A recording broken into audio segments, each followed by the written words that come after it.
Okay, like recording is started, so welcome everyone to session 10, I believe, of Gray Skies and Electric Light, my MYFAROG campaign using the Coming rule set. It's been quite some time since when we've been able to get together to continue the game, but here we are to try and make up for lost time. So, and maybe potentially you know close out the adventure or campaign. So here's how I'm gonna try and do a recap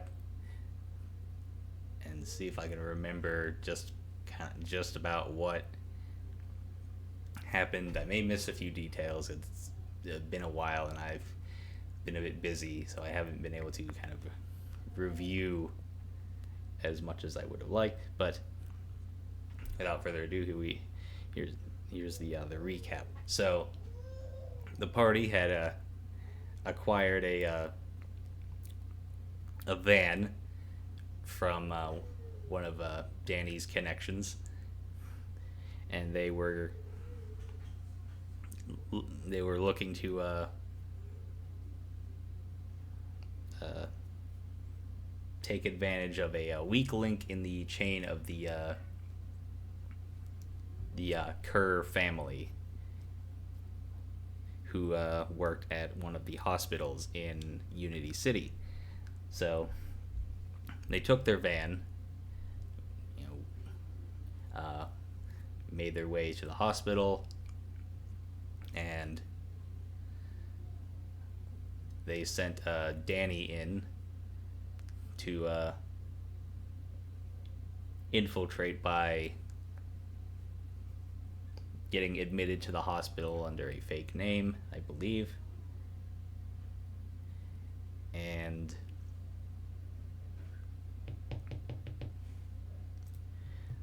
so she gets in, and I believe, I don't remember.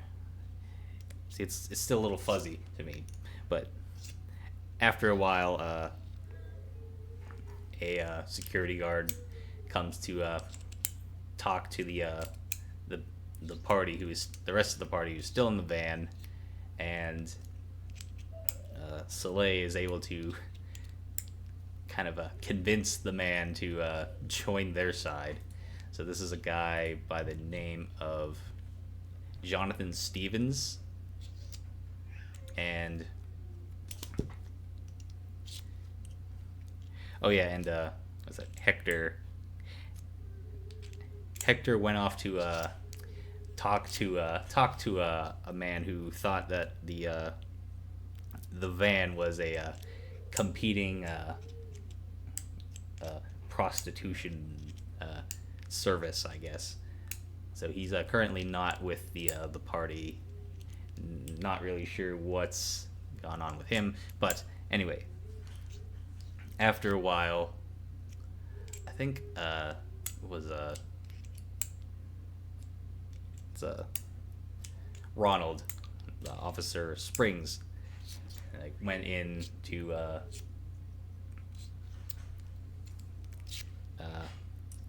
make off with their target. Was it by the name of Alva, I believe it was? So they I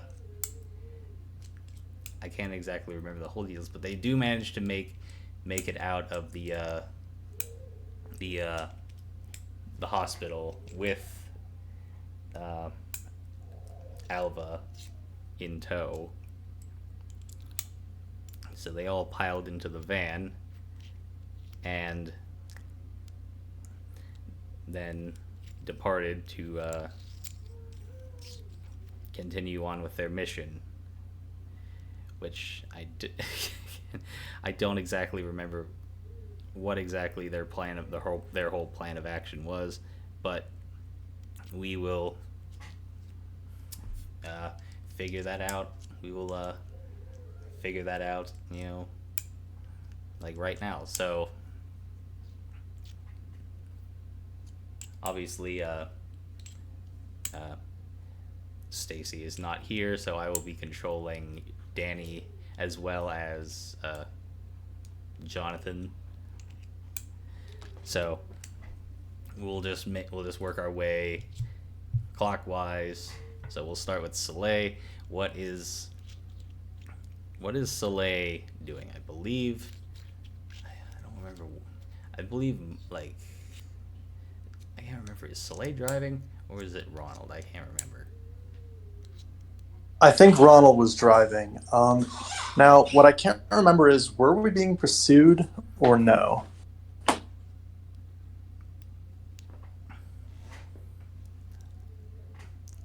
I think he might have been being pursued by at least security, so I'd imagine at some point they'd be sending the police your way like very shortly. So seeing as you know kidnapped a woman, you know somebody who belongs to the like the elite upper class, the enlightened ones. So, Ronald is driving. So, that was my recollection, as he was driving, but I may be wrong. we'll just go with he's driving. So, what is Yeah, I think that's right. yeah. So what's Soleil doing? Probably.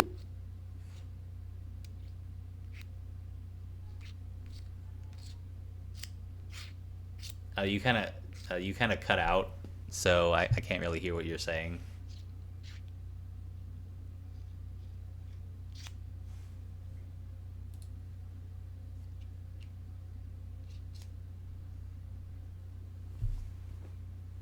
Oh, I guess we've lost him.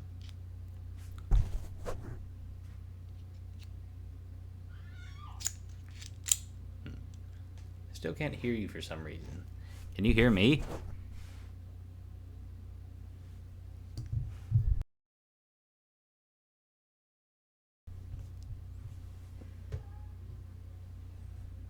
Interesting. We're having some technical difficulties.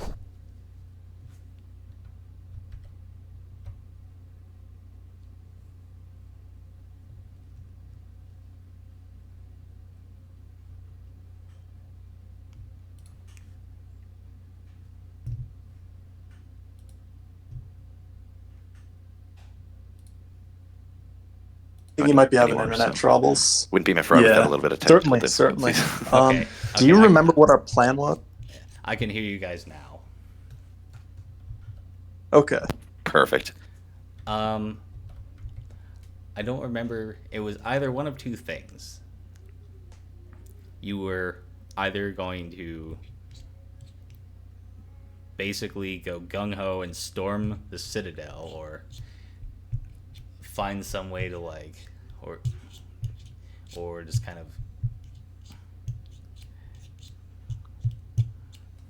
either otherwise, or I can't remember exactly what it was, but it was like either you were going to infiltrate the Citadel, basically the seat of Parliament for the party, or find some other location to hold Alva hostage. Yeah, I remember I had this complex plan and all that, but this wasn't actually part of it. So I think our best shot, and tell me if I'm wrong, Eve, I think our best shot is just go into the Citadel, but I don't know. I think we had a plan, and in traditional RPG style, we quickly abandoned it. So I think we're just going to have to wing it. So let's try and figure out what information we can from her while we're driving. But yeah, Citadel seems like the best option to I guess, do something. We know they're onto us, so it's better to just take our shot. Yeah. What information are we looking for from her?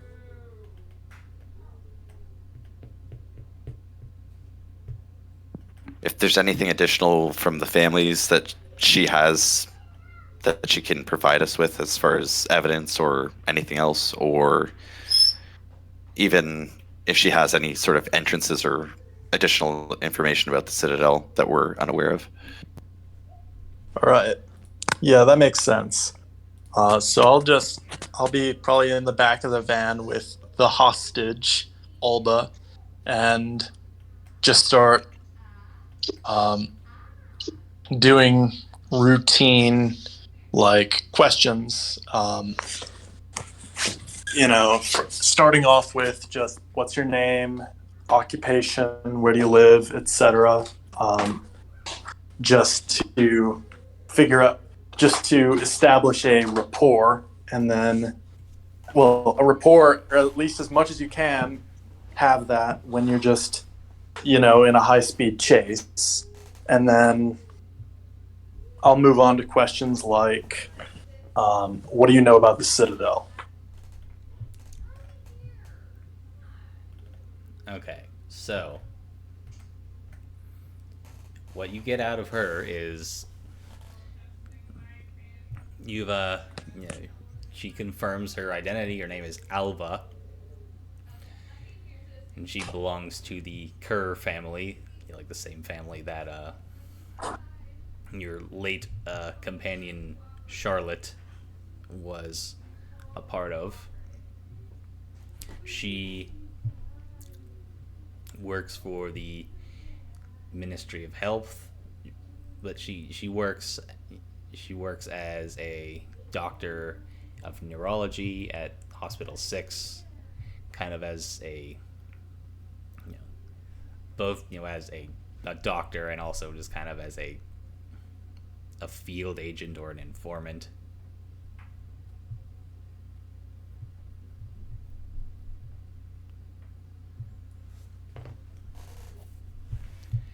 And let's see.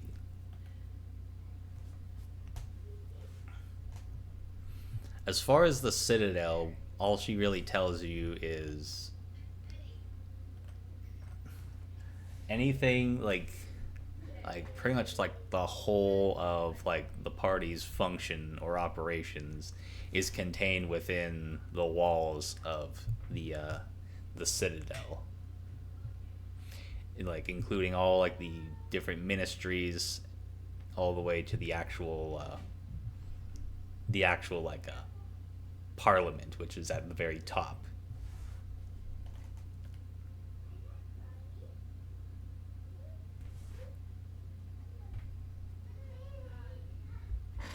All right. And um, do we know anything about like entrances to the Citadel that are not widely known? I apologize if you did mention something about that and I didn't hear it. Your audio was glitching a little bit. Okay. All right. So for the I apologize if I'm having like some spotty internet trouble. So what all did you like? So What I got was confirmed her identity and everything we already knew, and then um, something something about just general knowledge about the Citadel. oh, And basically, the whole family operation, I the believe, whole is family being run out of the Citadel as well, yeah, if pretty I'm much the mistaken. whole Yeah. family operation slash like the whole party is run out of the Citadel. All of the ministries, including like the actual parliament, which is at the very top. And just to kind of remind you or everybody, the Citadel is this enormously tall building. It's basically just like it's like this colossal like obelisk-shaped building, and like it's otherwise featureless. Like it's just got all this tinted black windows, except for like a large red spotlight at the very top.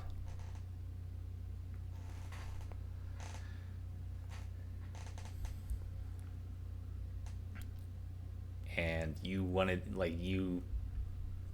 so you wanted to know about like different entrances. Is that what you that's what you said?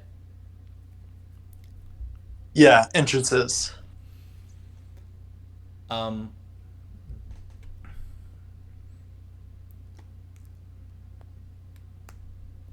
so I mean, obviously, she mentions like there's the kind of like the main entrance that just kind of just like the main entrance. There's a few that anybody who kind of walks by the Citadel like can very plainly see. Though I'd imagine that there's probably kind of a like a security checkpoint somewhere between like the main entrance and the street. But it's like there's that.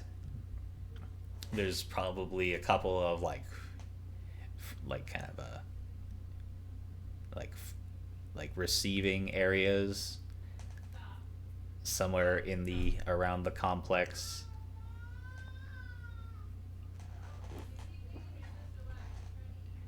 And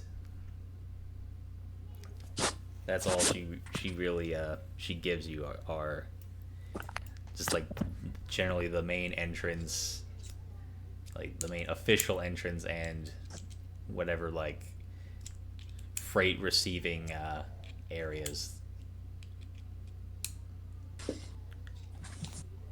All right.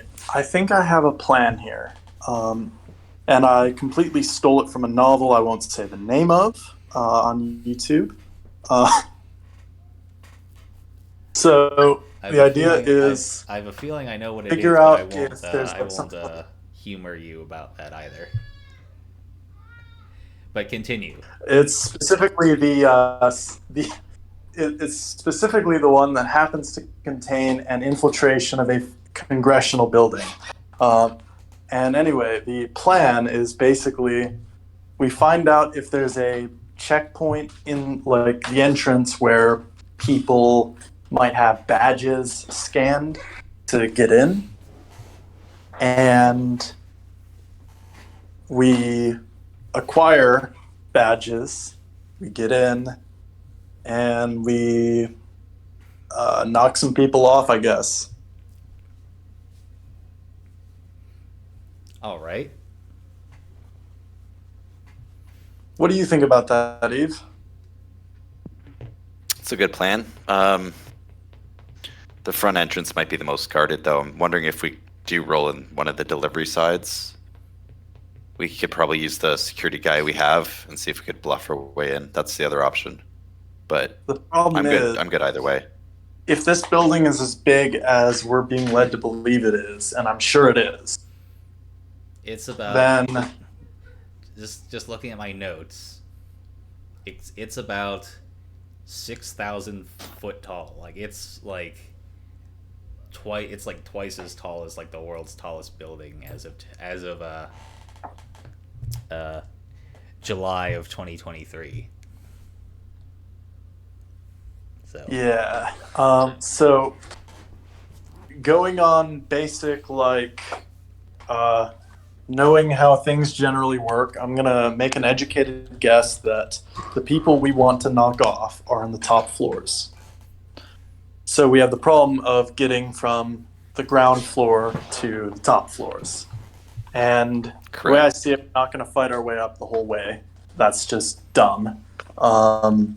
So we would need to get in on false pretenses, take an elevator up to the top, and then we can do what we need to do. I like the plan. I'm just wondering, is there any kind of broadcasting senators in this tower at all that we're aware of? That seems like something they would have. It would Because if we could certainly. get that message, if we could get that message out, like the document, Yeah, it doesn't yeah. matter if we, there's one thing of taking out the officials, but there's another thing of actually just letting people know. And if we could Yeah, get that that's probably broadcasted, the more important thing. So, that's the big goal. yeah, so if we just like mount this desperate defense of the broadcasting area, then give it half an hour of having that on repeat, we might be able to do something important.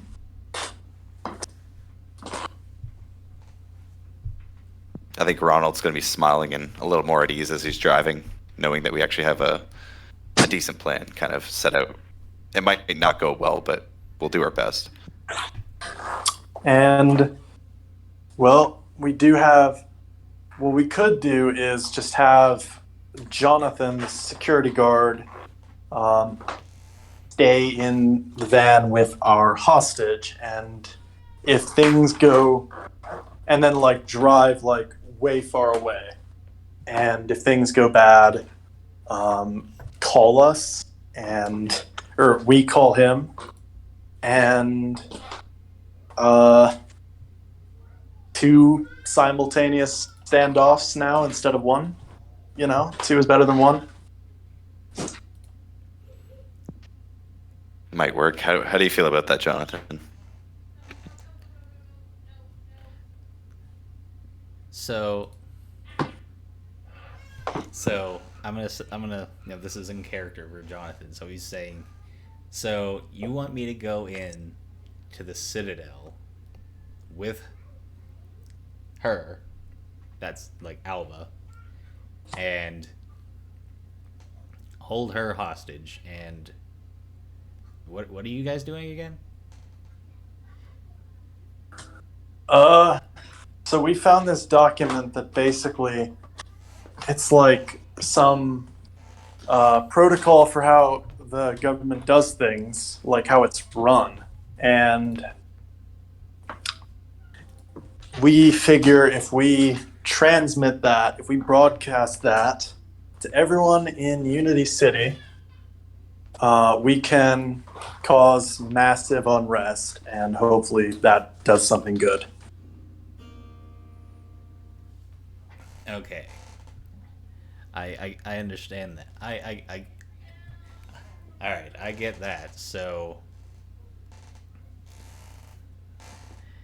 all right.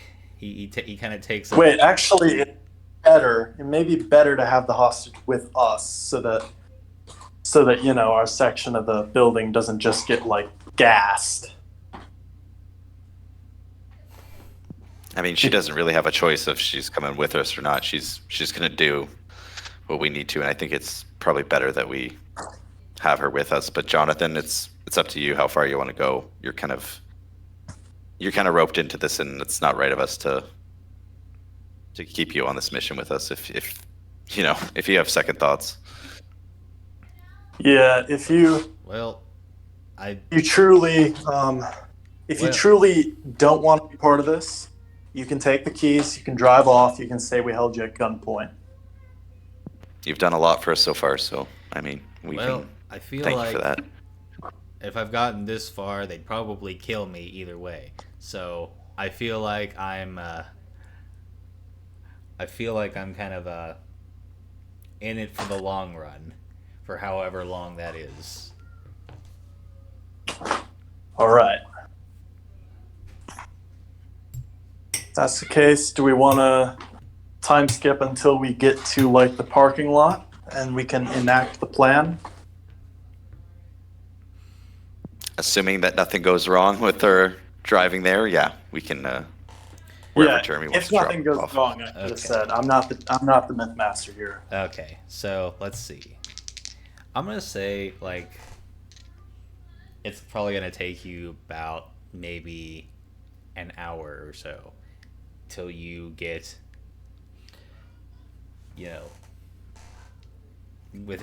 within walking distance to the Citadel. Now, I mean, the Citadel is visible from pretty much all corners of the city. But if you want to like be like right up on the building, it'd probably take you about an hour. So first we're gonna roll for any encounters. You are there's nothing, so you're able to use some of your police knowledge to kind of evade any sort of law enforcement pursuing you, at least on foot. And no problems with driving either. So I'd say about maybe an hour or so. An hour or so later, you find yourself in a like a big parking garage that is mainly there to serve the like workers within the Citadel, but it's not necessarily exclusive to people in the Citadel. But like there's multiple like different parking garages, but like I'd say like the closer, like the one that you've gotten to is probably like the farthest away from the Citadel. It's probably a few city blocks away, but there are a few more that are like pretty much exclusively used for employees working in the Citadel, and they're probably, you know, like guarded in some facility. But yeah, you've I'd say I'm gonna say you're about 4 blocks away as of right now to like the Citadel. And yeah, even from just like even from that distance, like you can just like see like the immense scale of the building is just, if you ever wondered what like an ant sees when it sees like a full grown human being, it's probably akin to that. But you are at least within walking distance of the Citadel.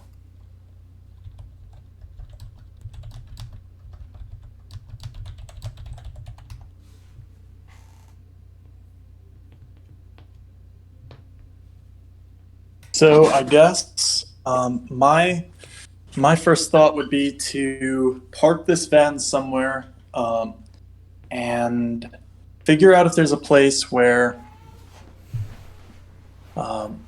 figure out if there's like a parking lot where like the senior party staffers and those kinds of people park. Okay, so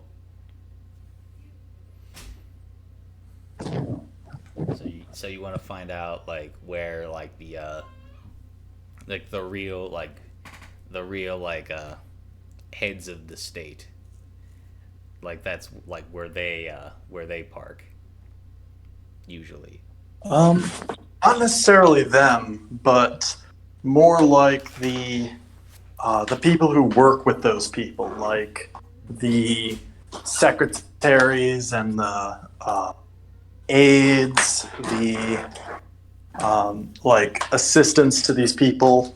Where do they park?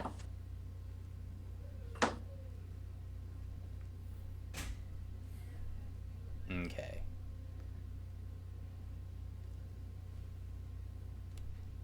Yeah. Danny's gonna turn to Alva. Just kind of shove like the muzzle of her rifle at Alva, and she's gonna say, "Well, start talking." And let's see. What does... See if, what kind of info you might get.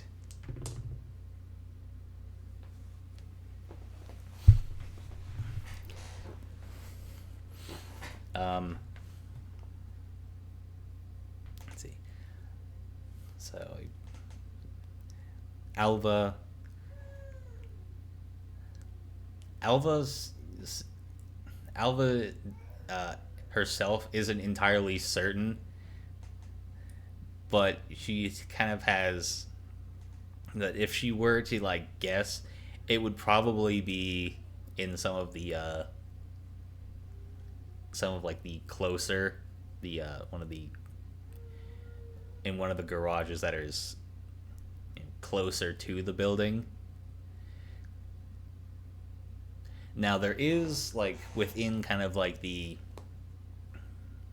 because there's a kind of a section around the citadel that's kind of walled off. There is like another kind of parking garage in there, but I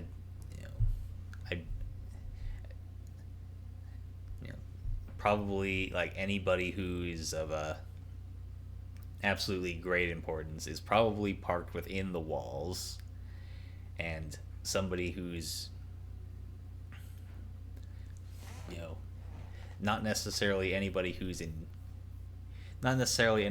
is like who holds like any great deal of power, parks like on the outside, but like it's almost like a weird sort of hierarchical thing with like the closer you park, the probably like the closer you have ties to the higher ups.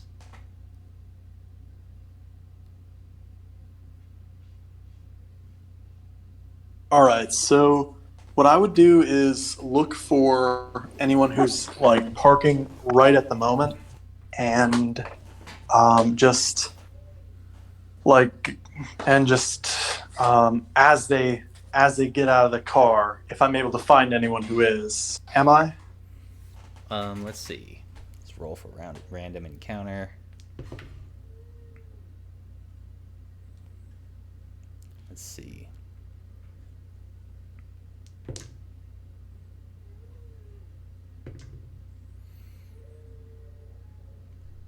You probably wait for probably a good like half hour before you see another vehicle enter the parking lot, and it has a on the let's say on the like the windshield there's a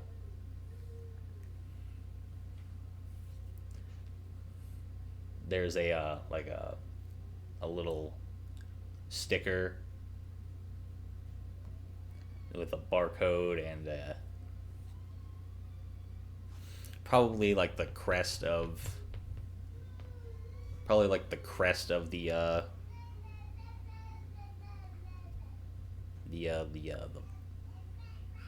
like the party on it, and they drive past your van wherever you're parked, and the parking lot is pretty packed, so it kind of continues on forward, and it keeps driving around in circles trying to find an empty spot. So I'm gonna turn to my compatriots and say, I think we got our target here. And just break off into a sprint going after that car, trying to get in front of it. Okay. Yeah, Ron will see that and he'll follow. Okay. I'm gonna have you. So you're gonna take off, like running, and try and like intercept the car on foot. Yep. Okay, I'm gonna say acrobatics. All right. And to be clear, it's not like driving at like any kind of speed. It's just going through the parking lot, right? Yeah, like you're pursuing them on foot. They're probably not driving particularly fast either. So, seeing as I got an 11.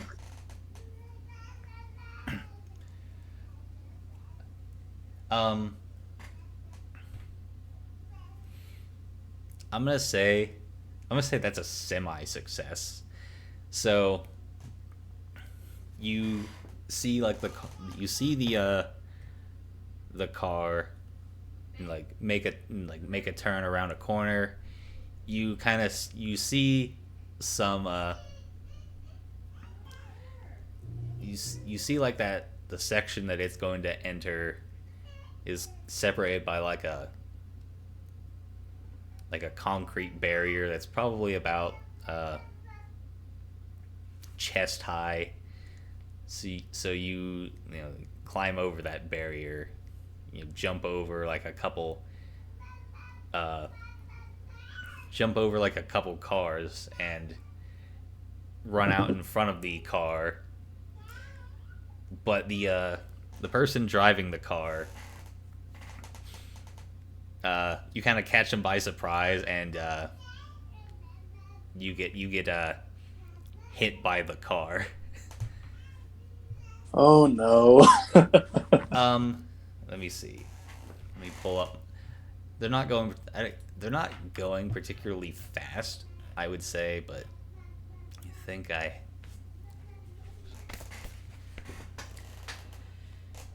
had a table for that, but like I don't remember what it is. It's been a good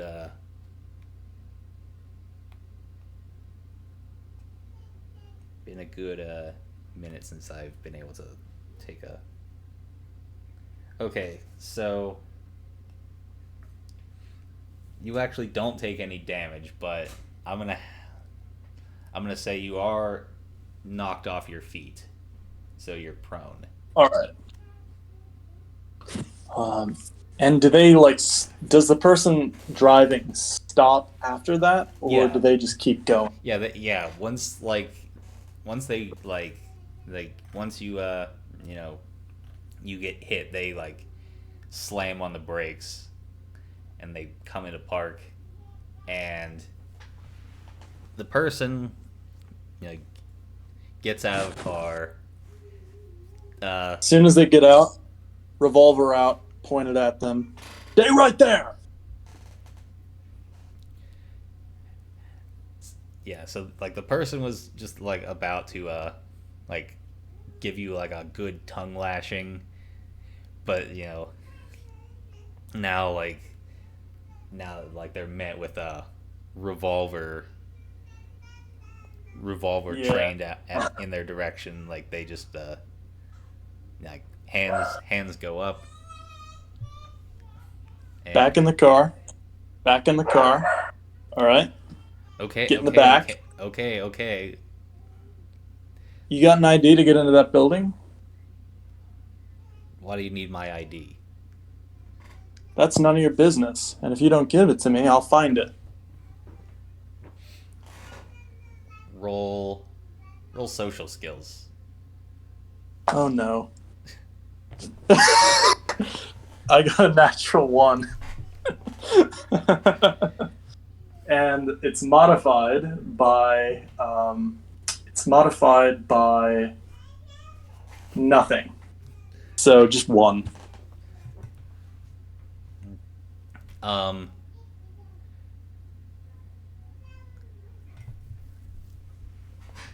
Okay, so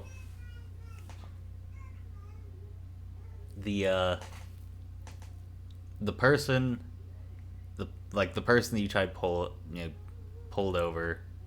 Um. Okay, he's actually going to try and about how far away are you from this person? Are you like right up on them? So is he like already getting into the back of the car?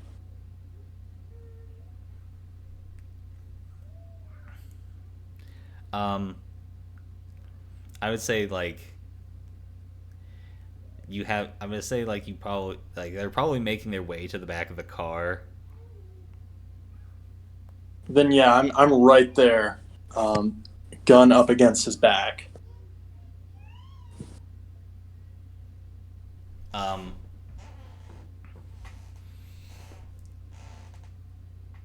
I'm gonna say this person's gonna be like real ballsy, and he's gonna like swing around and try and wrestle the gun away from you.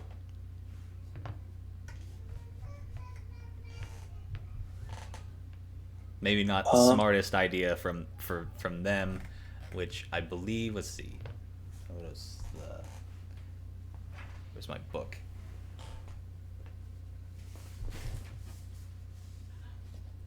So that would be like rolling to like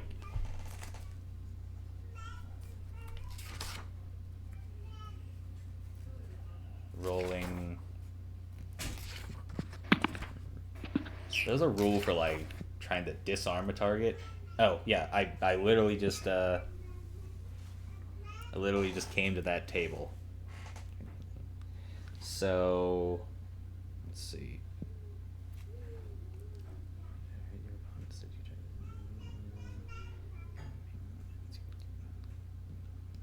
Okay, so let's see.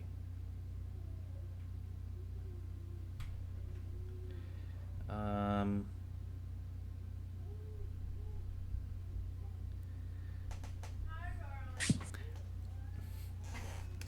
I rolled a 3, so I imagine they're not particularly successful in trying to get the gun off of you. is it contested? Let's see. Instead of trying to hit your opponent, okay. He's really trying to disarm him. You can. To do any of this, you must test your OV normally with a -6 mod for missile attacks for attempts to disarm and a -3 for unarmed attack. Depending on how much damage you would have been able to deliver, your opponent must cast a die to see if your attack has a consequence or not. So I do cast a die to see if there's a consequence. Um, I believe if it, I believe the way that I'm thinking is if it's basically rolled like you're attacking, Yeah. and if like they beat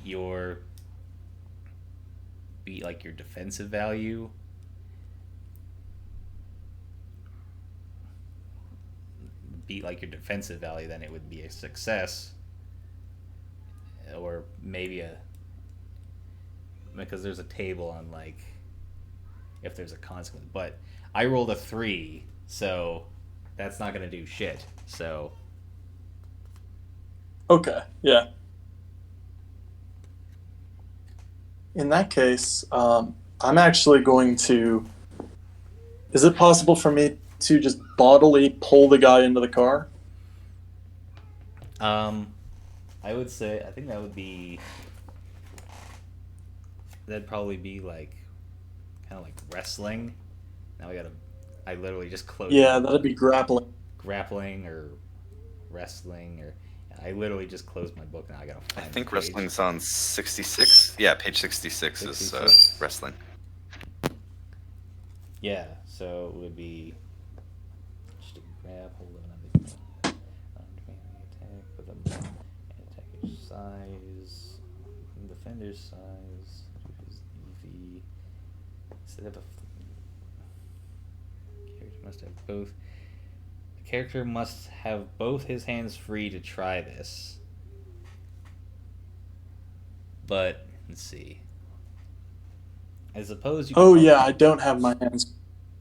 Yeah, you have at least one hand on your gun.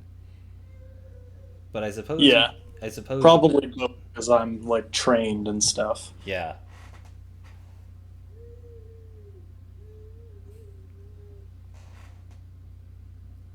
Now, are we causing like is anyone around observing this?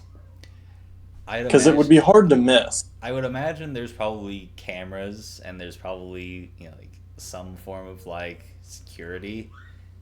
So they probably haven't responded yet, but obviously since you've at this point you've probably drawn somebody's attention, so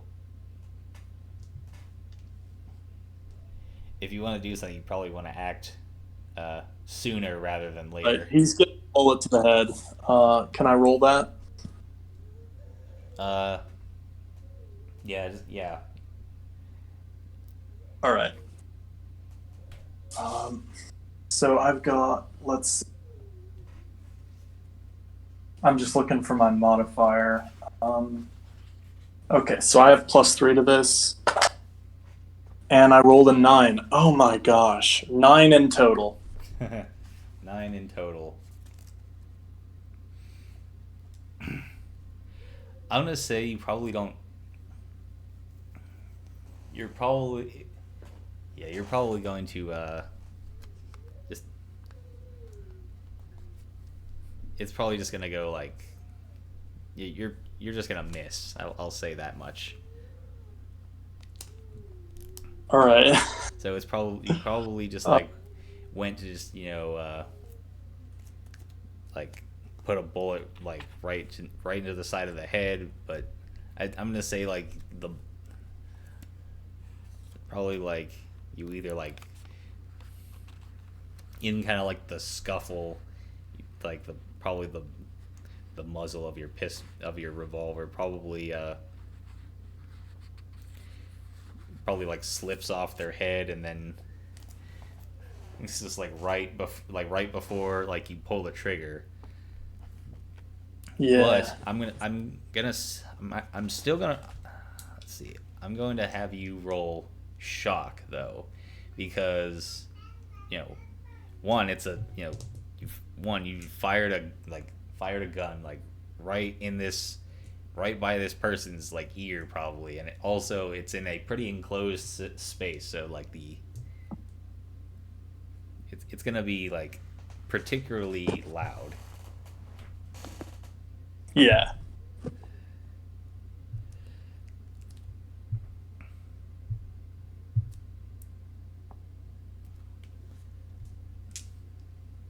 That's a 3d6. Oh, you're gonna have me roll that? I thought you were rolling that. Sorry, Yeah, I misheard you. My bad. that's okay. I probably 3D. Yeah. Oof, I rolled pretty high.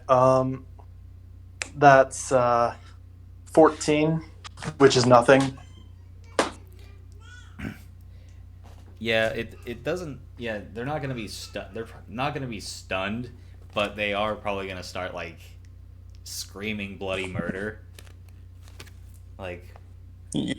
probably because the gunshot probably deafened them. All right, so what is everybody else doing? Like, what's I've been wondering that. Well, I do remember saying that I was going to run behind Soleil, but I don't think that I ran as far as or as fast as she did. So I probably just arrived yeah, as that gun was going off. Yeah, I'd probably say you weren't as ballsy and like did some parkour stuff, so you probably just like took the long way. So Yeah, I actually had to walk around cars. I didn't fly over the hoods of them all. But yeah, as I'm arriving, I guess I'll try and run up and grapple it. all right, so you're gonna try and like grapple the grapple. Yeah, I this, think that's an unarmored attack with a -2, yeah. and that is a 13 -2 is 11 altogether. I think that would be if you were doing like an attack, that would be damage as is, but if we're doing just like it's you're definitely able to like grapple, Yeah, so if I score grapple at least target. damage, I grapple and hold them. Perfect. Yeah, that's exactly right. All right, so So yeah, I guess it's up to you how far I can get, but I'd probably attempt to push him in yeah, the back. yeah, you could probably at this point you could probably just like stuff him in the back seat. You probably turn on like I'll quickly. they probably still have like a child safety locks, so you probably just like quickly turn those on so they can't get out. Perfect. Yeah. And I'll turn to Soleil and say, "We gotta get going." They definitely heard that. No kidding. Not my best, not my finest hour. Let's go. Or let's get the badge and let's go. Yeah. Okay. And I'll just search the guy and do I find it? Um. Yeah, at this point you're able to find a like an ID card, and yeah, like yeah, you're able to find like their ID card that they would use to access the like gain access to the complex.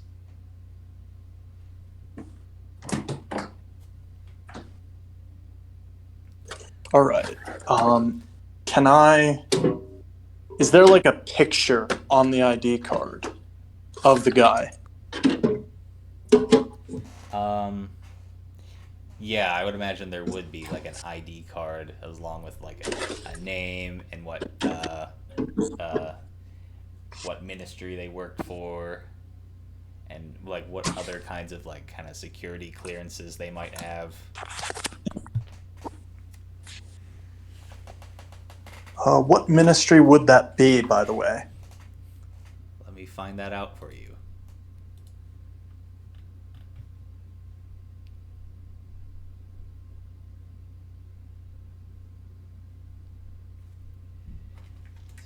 Where's my D8?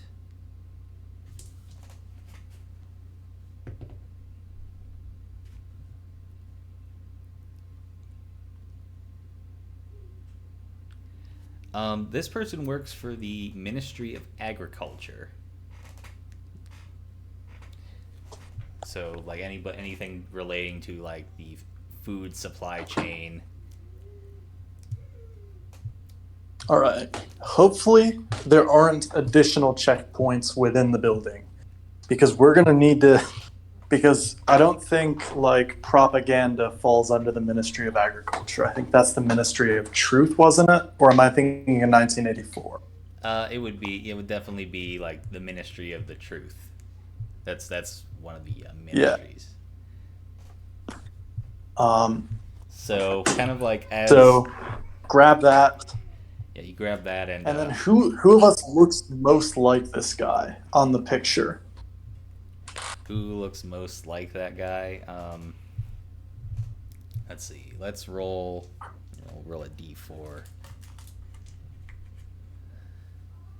It's realistically near Jonathan, unless he looks an awful feminine. I'm gonna say. Yeah, I'm gonna say they kind of look out of the four of you. They probably look closer to Jonathan than anybody else. Which, as you kind of like stuff your victim in the back of their own car, I'm gonna say your van, like the van with like the van now being driven by Danny. This kind of rolls up. Jonathan is in the back with your hostage.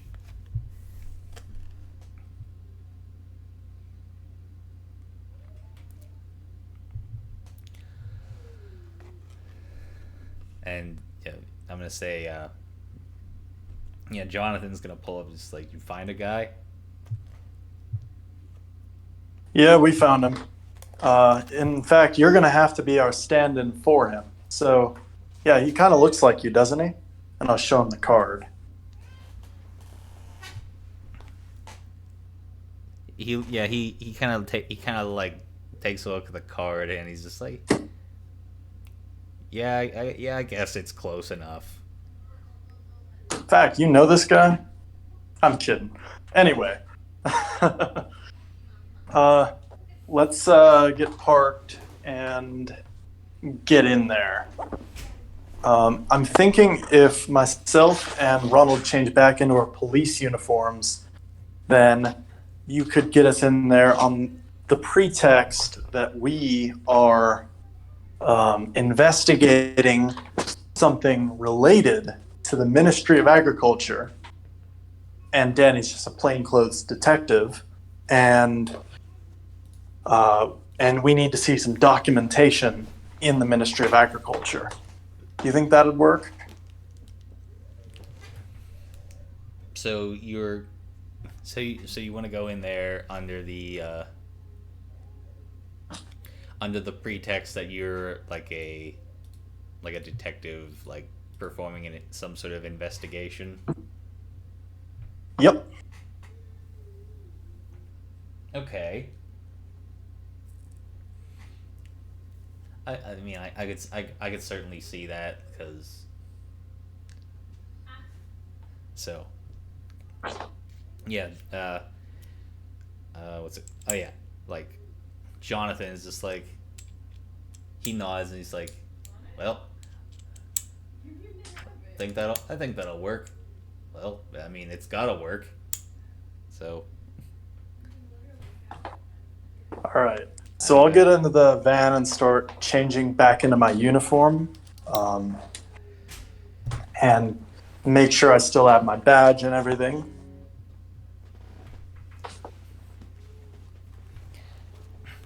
yeah, I think Ron's probably in the car with this newly acquired hostage, and he's just talking to him, basically explaining, like, I know this seems like a bad day, but you just almost took a bullet in the head. If everything goes right, this will all make sense. You should probably buy a lottery ticket later today. You've been through a lot, but just know you'll be good.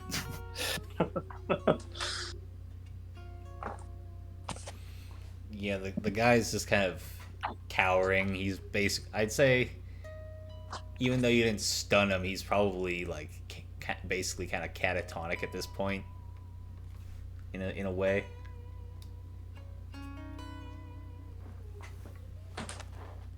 Yeah, that's fair. He's probably in shock that he was just getting to work and now he's being abducted, so.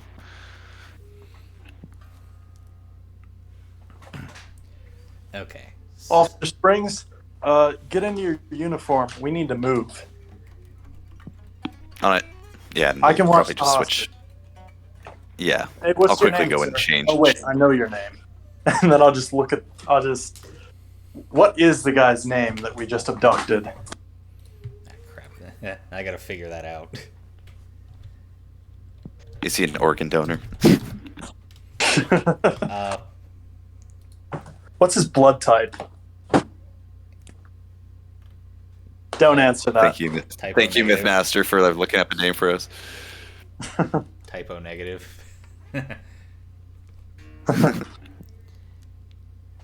The guy's name is Caden Riddle. His name's Peter.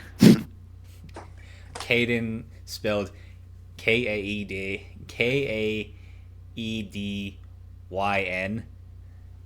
Oh, that's disgusting.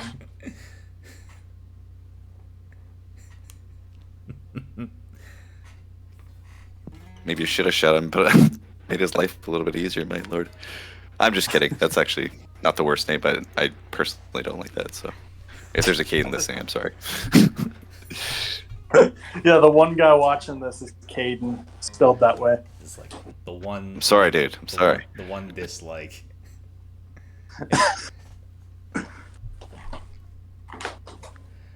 But anyway, so you've got the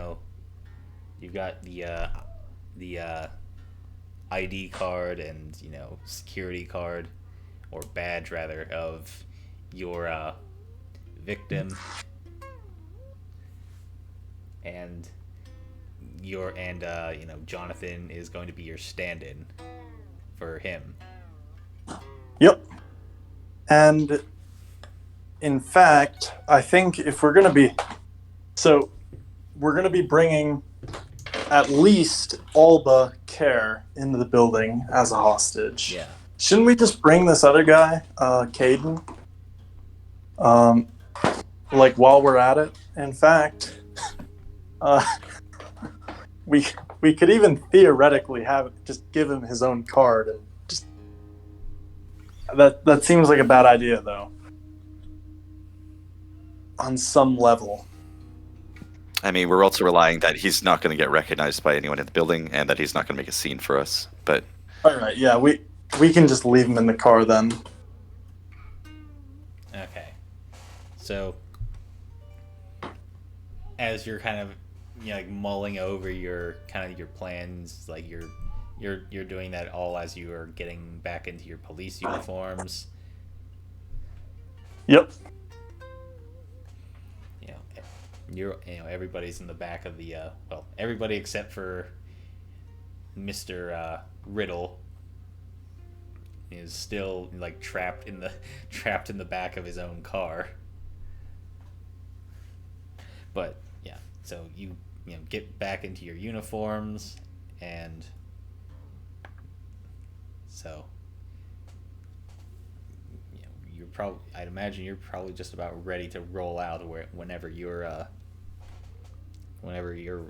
all ready. I was born ready for this, man. okay, let's do it.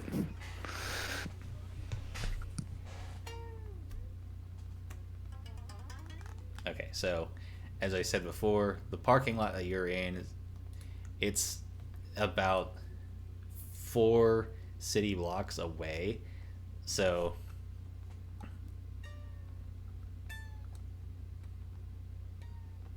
you do have to take that into account.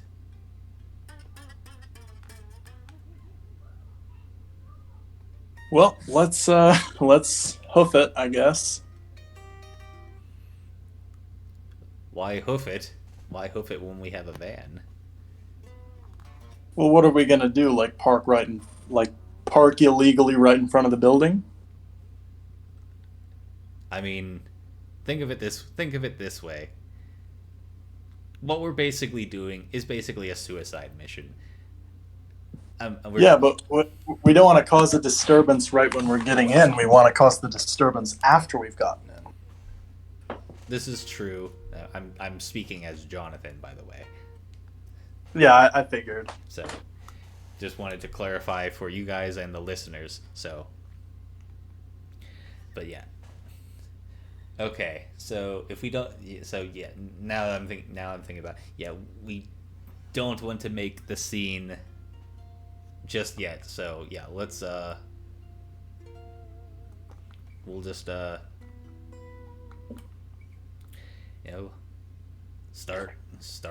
start walking. Yeah, we especially don't want to pull up right in front of the building and like, what's this van even say on the side of it again? Oh yeah, that's right. We have a marked vehicle. Yeah. I don't even remember. I think it was Xander and Thraxian's. Xander and Thraxian's. Hold the string sex bus. Yeah, I've committed that to memory because it's burned in my brain. I believe we could also just drive like Terminator style right through the front door, but that would also make a scene. I don't know if like that'd be as funny as that would be. I'm imagining that I'd imagine there's at least like one like security checkpoint between the also if there's stairs at any point that completely messes our plan up. So I'm definitely imagining there's probably a flight of stairs. Yeah. Okay, yeah, let's just hoof it. All right, so does anything happen on our way to the building? Let's see. Surprisingly, no. Your long walk up to the Citadel is pretty uneventful. You maybe get like some weird looks from passers-by, because again, they see people in police uniforms escorting escorting a escorting somebody in, like, followed by like some this like little like kind of disheveled looking well it's like, yeah, this kind of disheveled looking woman, that being Danny. But they they're probably at this point they're probably like sleepwalking to whatever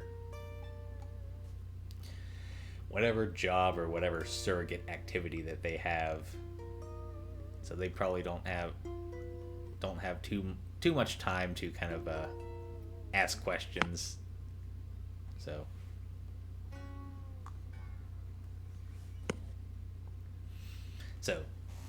you get up to the building, and yeah, there is a security checkpoint, and for some reason it's not manned, but there's like a kiosk, I guess like a computer that you would use to like scan in your ID card.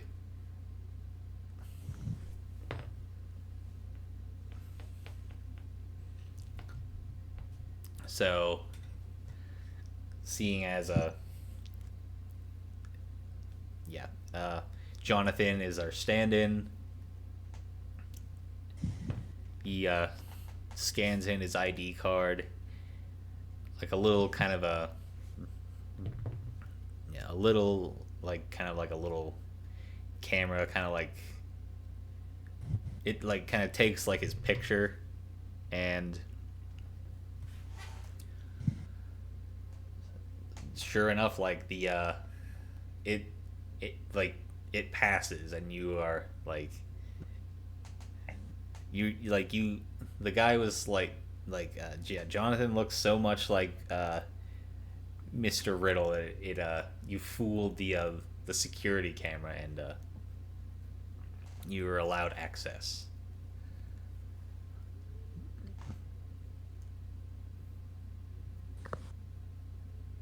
So, is there an elevator, or are we climbing like probably 600 floors on our on stairs? Let's see. There's definitely elevators, and there's also probably definitely just as many, definitely like stairs if like you absolutely hate your legs. But there's like a security checkpoint, and there's like another kind of short walk to the actual building itself. And so you walk through like the sliding doors into the Citadel itself. And as you kind of like walk into like the center of like what would be kind of like the like the lobby, you see like a big screen kind of light up, and you see what appears to be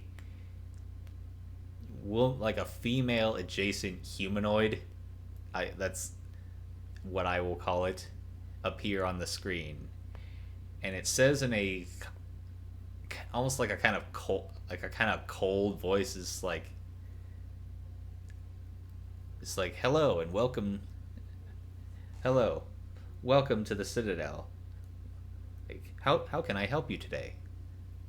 It's like this is very clearly this is clearly isn't like an AI, like this is not a real person. It's like an AI generated character.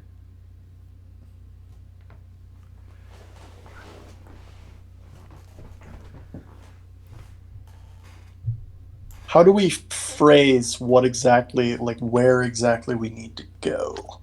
And do we even tell it where we need to go? Probably not. So we'll just stick with the story. My good day. My name is my name is Sergeant. I'm gonna invent a name here because I don't want to use my character's actual name. Sergeant O'Connor. This is, and these are. This is Officer McDonald, um, and Detectives Seamus and Flannery. We're all Irish. We are here with Caden Riddle to investigate some documents in the Ministry of Agriculture, and that is all. Okay. Roll me a. Would it be social skills? I believe. I think it would be acting. Yeah, roll acting. Yeah, acting. That's correct. Oh gosh, I got a 4. I hate this so much. I hate this die. Okay. I'm gonna have. I have not. I'm gonna have. I'm I gonna hate do this like. die.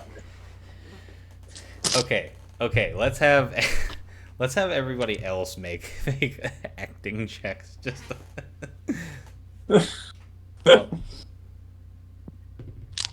Okay, I don't think I'm trained, but I rolled a 19, so that's Literally, one good thing. not only am I trained, I have it as a CR skill. Oh no. Okay. I rolled a 17 altogether, and I'll probably just ask for a map of the 17 bathrooms A 17 altogether. and try and try. So Correct. the AI is just like, oh, it says again in like a very kind of cold voice, is like, okay, please. This is like, okay, please, please, please, make your way like through the doors and into the please make your way through the doors and security will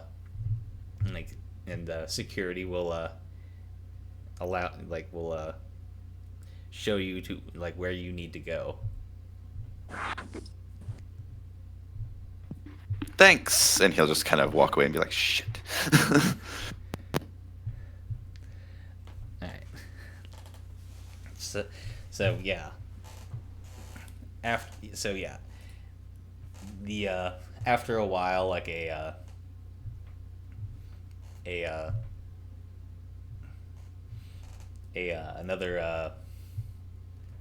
another humanoid character appears in a security uniform. Like, they're not like heavily armed, but it's just kind of like they basically just kind of look like a mall cop, more or less. So they let you in, and they let you in, and there's probably several rows of elevators that several rows of elevators that you can take, that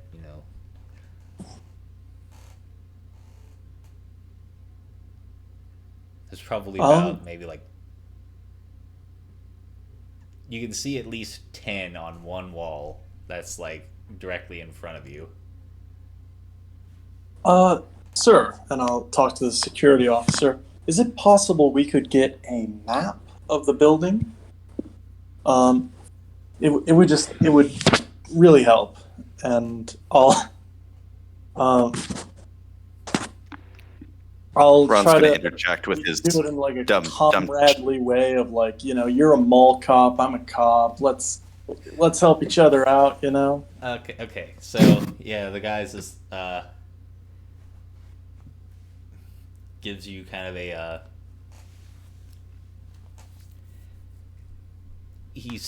he or they step into a like a little like a small little room where they're stationed like as security, and they presents you with a it's almost kind of like a tablet, like an iPad of sorts, and it's like, here's the this should be a map of like the whole complex. This will show you where you need to go. Thank you. You have a great day. You too. Thank you very much. Oh, I know I will.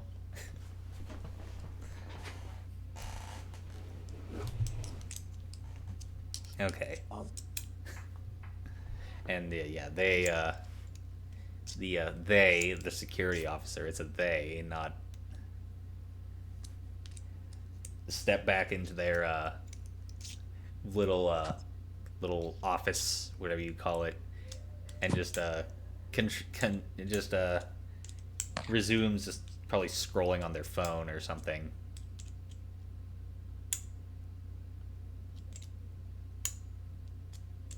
So I'll get into one of the elevators and gesture for the others to follow, and just sort of like hold the tablet out so everyone can see it, and try to find like some kind of broadcasting center. Okay, let me see.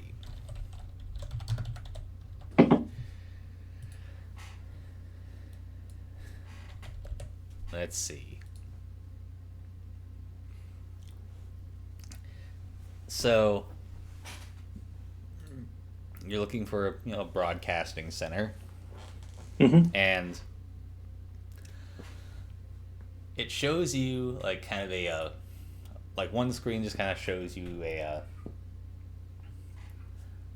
kind of like a side view of the Citadel building and the different floors, and it's color coded by like department.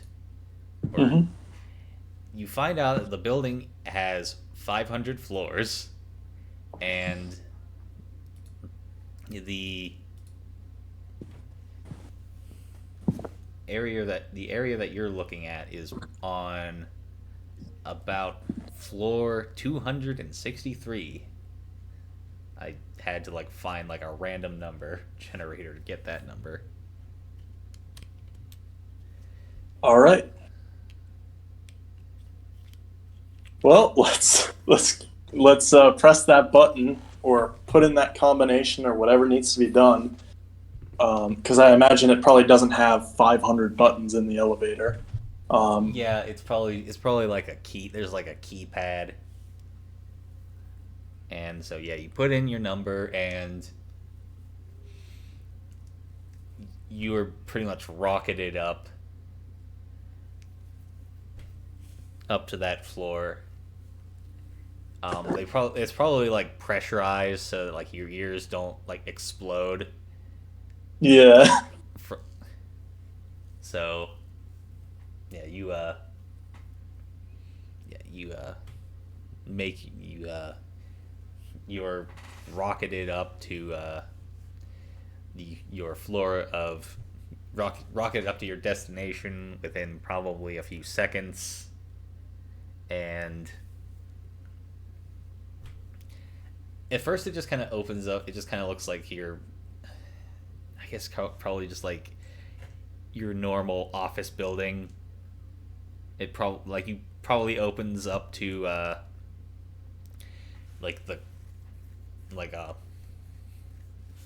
probably the first thing you see is like the crest of the it would be the ministry, like the Ministry of Truth.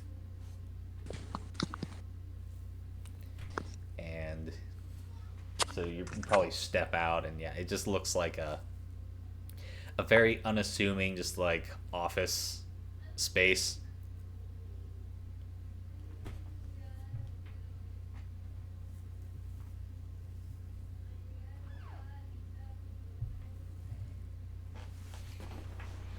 All right. Um, I guess We'll have to hit the gift shop before we leave. yeah, stop at the gift shop.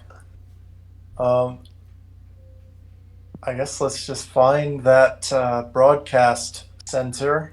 Um, Yeah, I guess we'll keep an eye out for any kind of directory if that's even a thing in the future. But if there's somewhere that actually indicates that there's like office buildings or Yeah, you're looking at a.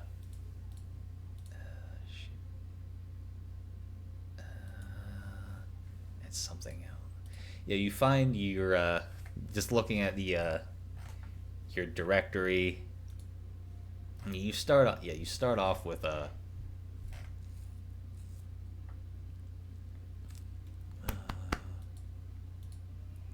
What you find like the specific floor that you're on and.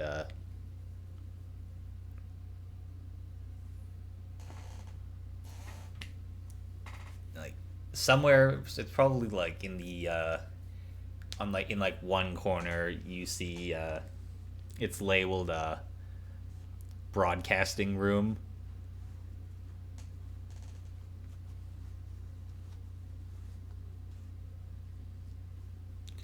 Like all right. amongst just like a amongst like a sea of cubicles.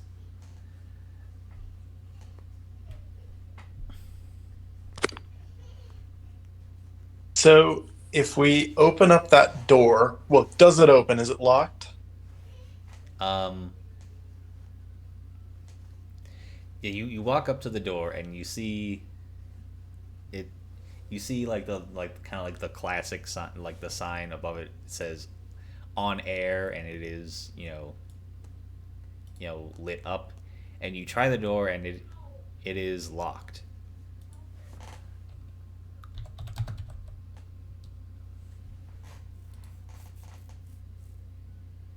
All right. It's time. And so I'm going to do the thing where you like turn around so you're facing away from the door and then you lean forward and kick right above the doorknob to try to like push the it's like something that pushes the door off its hinges. It's a technique for that. Do you want me to roll for trying to do Yeah, that? make like a strength check. All right. I'm great at those. Holy shit! I even switched to another die and I got a 2. oh man, your standing donkey kick here is just a loud thud. So yeah, They probably just do think like I'm knocking on the door. you do like a donkey kick, and it's just like it just makes like an unassuming thud, and you just kind of like. This is how you know I'm not fudging my rolls because I'm using physical dice, but I'm just getting terrible rolls. I have a So- set that rolls absolutely garbage, so I use that when I Mythmaster, but I know the feeling. I even switched dice too. Anyway, you should probably try though. Yeah, seeing that, I'll just kind of like look down the hallway, make sure we didn't make any noise, and then I'll just go and give it a really hard boot as humanly as possible, as Now much as I can yeah. muster at me. Yeah, now you make a strength check. Natural one, you guys, and that was a digital die, so I can't put anything. Yeah. Natural. Oh, come on, dice gods. At this point, I'm just going to shoot off the lock. Even re-roll that. Yeah, just Jonathan, pop the stand back. lock off with my revolver, and then I'm going to reload because I'm out of bullets. And Okay, so yeah, I'm just gonna say that yeah, you definitely just like shoot off the lock, and you can just swing the door open, and let's see.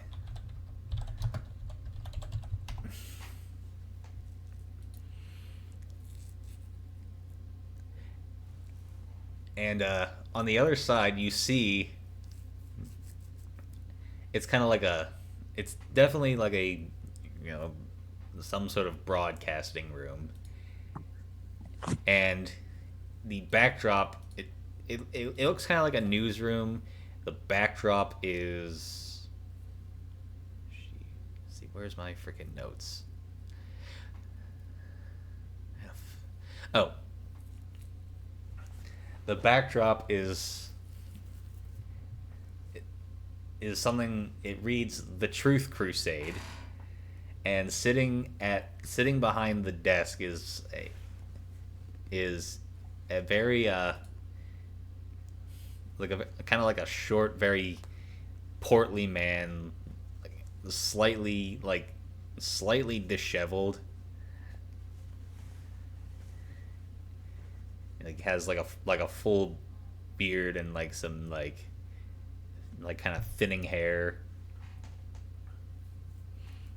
Dressed in a suit, but like dressed in a suit that has like the top button like unbuttoned, and he kind of looks over, seeing the four of you, enter. He's just like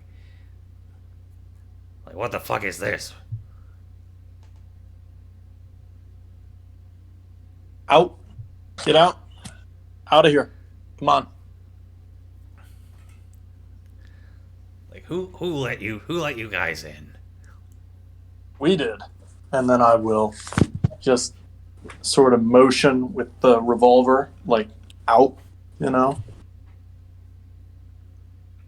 Okay. I'll and he just kind of like waddles out from Actually, behind. better yet, stay in here. Here's your new teleprompter, and I'll hand him the document we have. Just read us that, all right? He kind of like looks at your documents, and then his eyes go wide. It's like, where did you get this? No one's supposed to have this information. Yeah, no one is. No one is supposed to have this, but we do. And that's why we're sharing the truth with our people, with the people of Unity City and the whole world. Now read. And I will begin, and I will close the door and start like putting up chairs against it.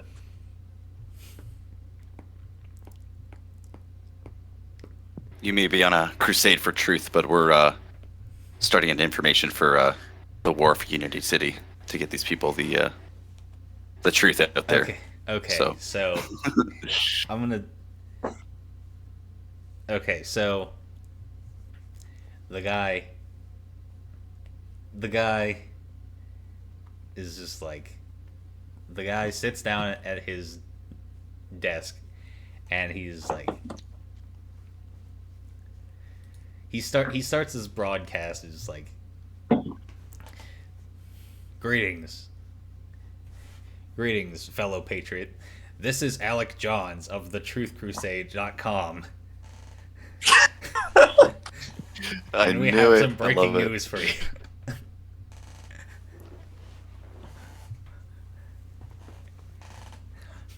And he starts reading, and he starts kind of like grudgingly reading off some of the points on the like whatever you gave him. He's obviously incredibly uncomfortable reading this, and make me a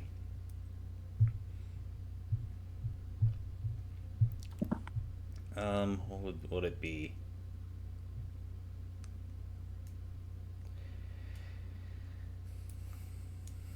So yeah, the guy, he reads off some of like the points, but he maybe doesn't like tell like the whole story. He's like maybe trying to like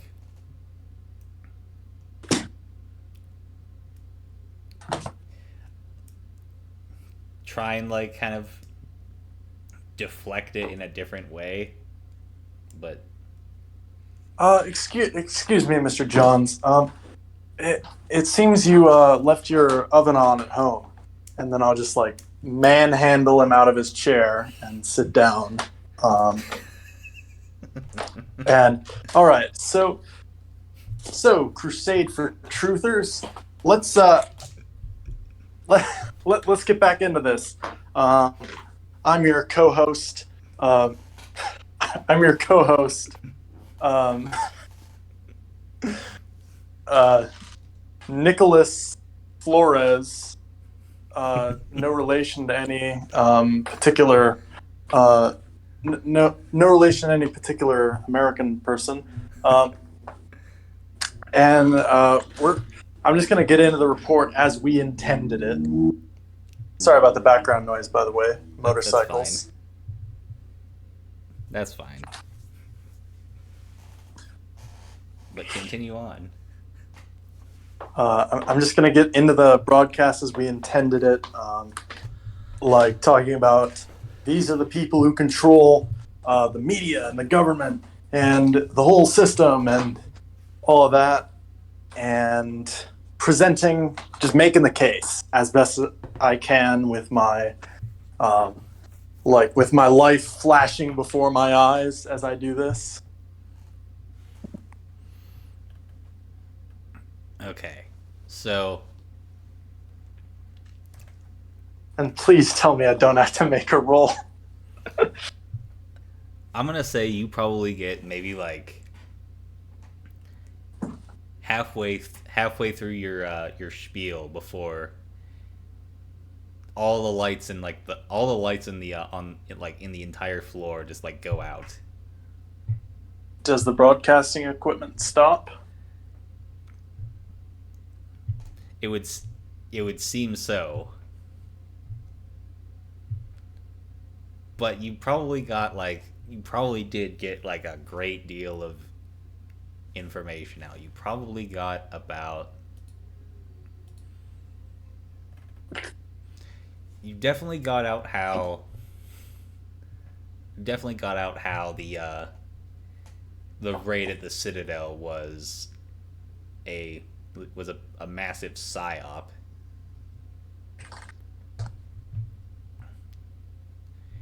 You got out how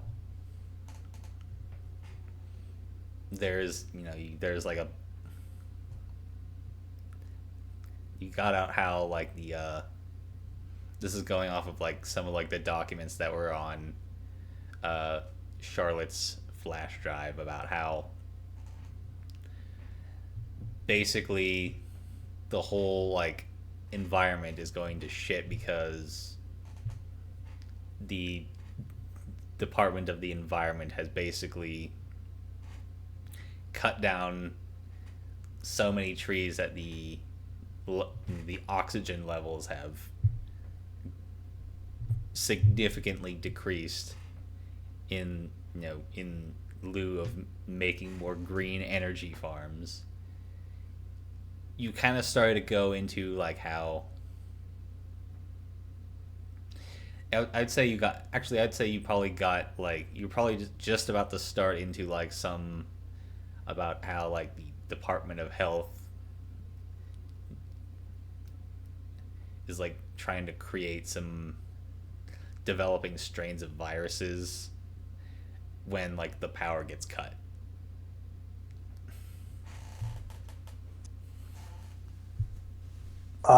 Without missing a beat, I'm just going to finish reloading my revolver and... All right, let's move, everyone. And point it at our newest hostage, Mr. Alec Johns.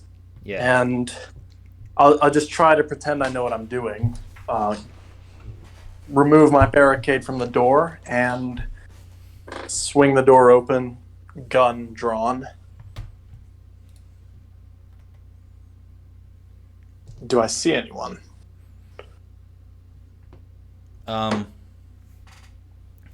You see like a couple of like kind of confused kind of workers kind of standing up.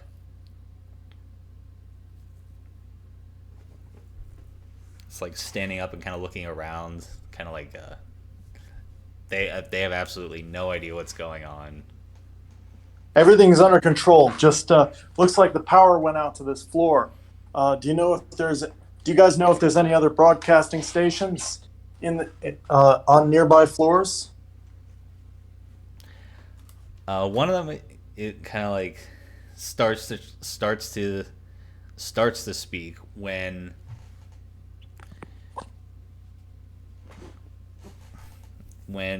the what you call it? The door that leads to like the fire stairs gets kicked open, and like five guys in in a like military style outfits file out and train that. Can we help you, sirs? I'm sorry. Can we help you, sirs? Yeah, they all file out. They train their guns in your direction. Some of them have pistols and yeah, yeah,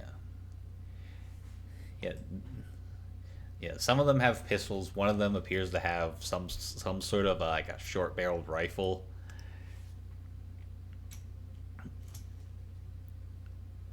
And they they basically just like shout at you to like freeze and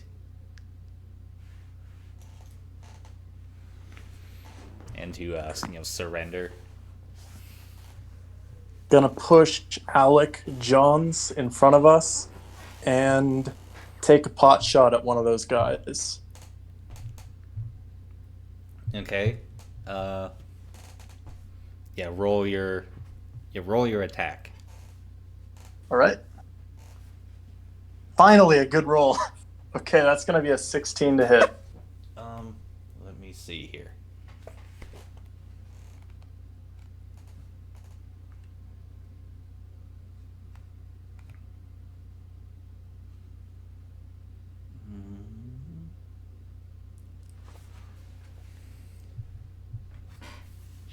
I should have been a bit more prepared for this, but Also, DVMI, as you know, is size, armor, and dodge. So, are these guys like big? I'd say they're kind of like maybe like a. I'd say they're fairly big. They're probably at least average 6 foot. Like pretty like they're definitely kind of like built like a like military like like infantrymen. And I should have had a let me find the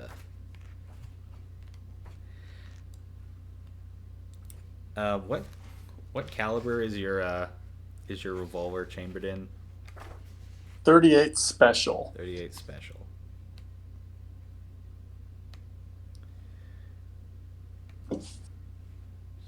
Special.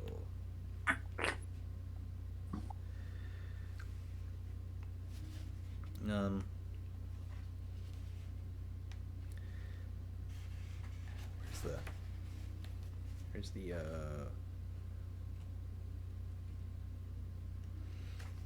I'm gonna say it does hit, but like your they're wearing like Kevlar vests. They're wearing like they're all wearing Kevlar vests so that your it would absorb your bullet. But Good thing I'm wearing a Kevlar vest too. but I will I'm gonna say that. So would you roll a what was your roll again? 16 in total, 13 plus mods. 16. I'm going to say. That would probably be about. Let's see how much you beat them by. Oh, that's not. No, that's not the screen I wanted to be on.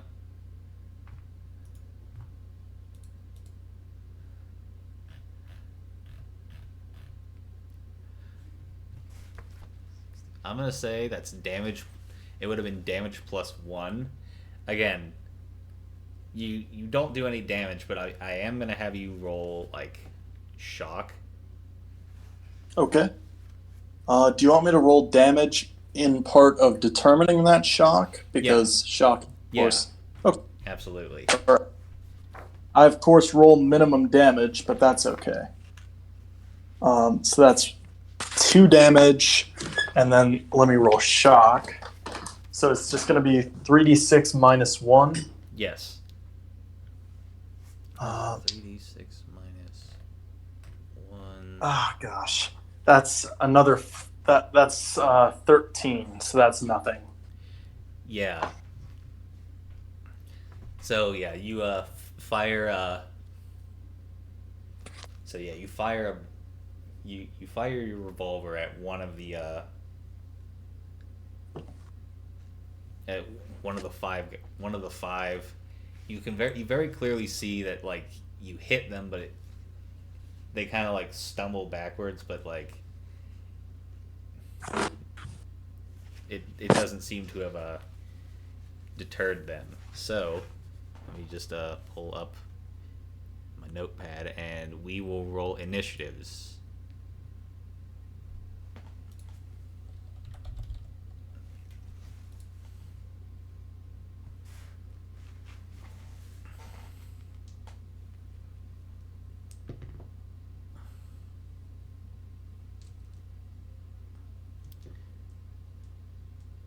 So that's d6 plus probably 4 for the ranged weapons and plus dex modifier, right? I believe so. All right.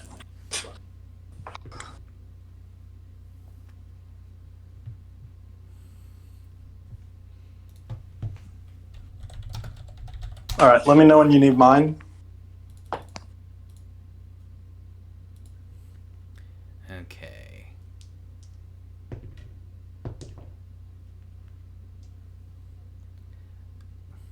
Okay. Whenever you're ready, what you're. Oh, I got 7. You got a 7. Okay. Yep. Let's see. 7. What did Ronald roll? Sorry, I rolled a 4 altogether. 4. Okay. Let's see.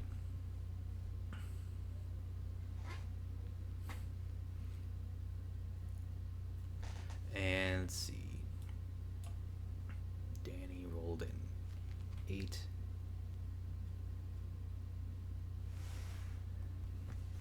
Danny rolled an 8. And Jonathan rolled a 6. Okay, so we've got.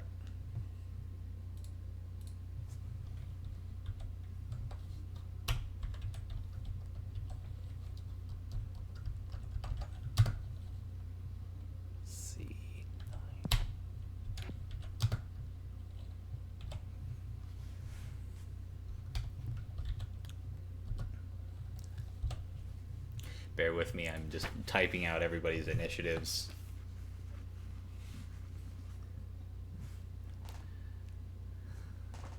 Let's see. 7. Let's see. 3.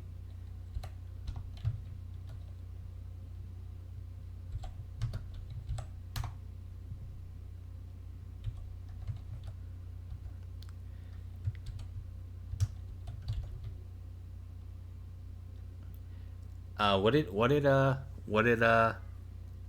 Ronald roll again? 4? Sorry, it was 4. Yep, correct. Okay. Shouldn't that be modified by at least another 4 because you have a ranged weapon out? You are correct. Yeah, actually, that is correct. I would have an 8, I guess. Okay. Sorry to mess with the order there. Okay, that's fine. I was just gonna ask that. Let's see. So you rolled an 8. Jonathan rolled a 6, and okay. The initiative as follows, and we're gonna keep this. We're gonna keep this as is for the whole combat because it's just gonna take too much time to re-roll initiatives every round. You've got two of the enemies at first. Ronald and Danny next. Soleil, 2 bad guys. Jonathan and the last bad guy.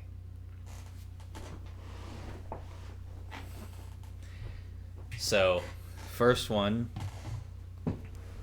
is going to take a shot at this. Obviously going to take a shot at Soleil because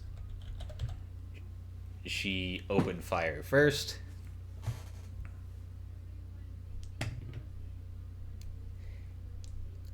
He rolled a 6, so that does nothing.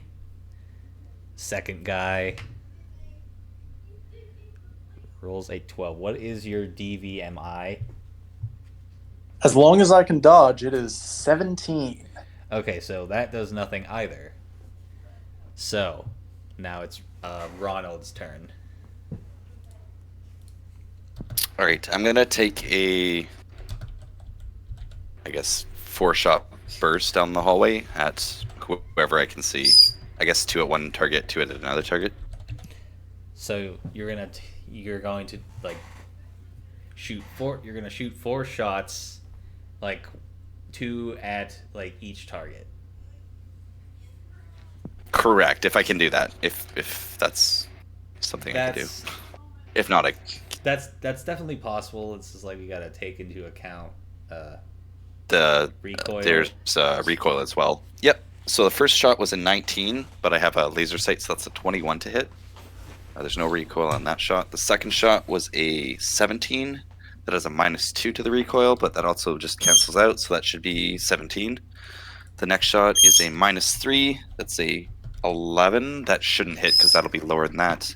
And the last shot was a 15 -6, so that doesn't hit either.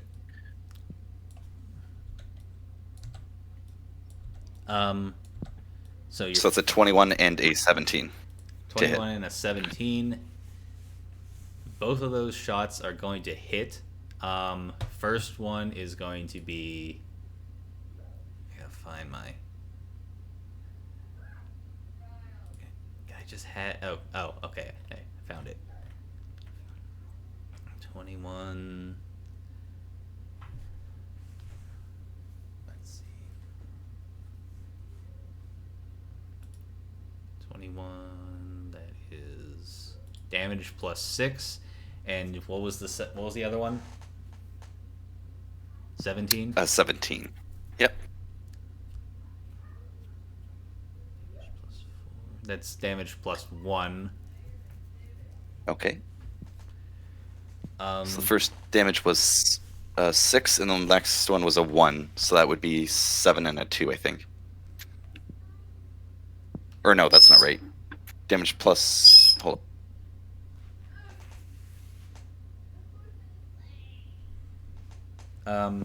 Yeah, the first shot was a 6 plus. I believe you said it was plus 4 to hit. Was that right? I'm sorry. Could you repeat that? Sorry, my apologies. The first shot was 6 damage plus. I think you said the damage was plus 4, I believe, or was it plus 2? The first one that you rolled a 21 on. Correct. Damage plus. I think it was damage plus 6. I think that's what I said. Okay, so that'll be 12 damage altogether for that. 12 damage altogether. And what was your second one?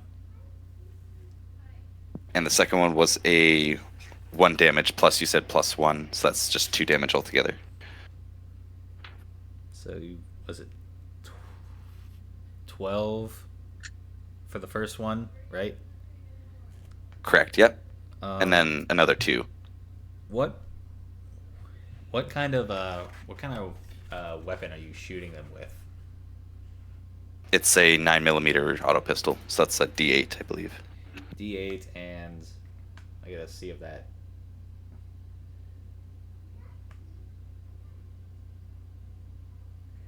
I think that would get absorbed by the Kevlar, but I'm still gonna have. It's still gonna like count towards shock. Okay, that's fair. Yep. So you rolled altogether. You rolled altogether 14 damage, right? Yes, that is right. Yep. So, that would count. You would count that towards shock, like -7. Okay, for cut, I rolled an 11 minus everything else. So that's definitely a bleed. So you rolled An 11, you said -7? Yeah. Yeah, that'd be 4, I believe. Okay. Oh, should I closed out of it? Let's see. Roll 4.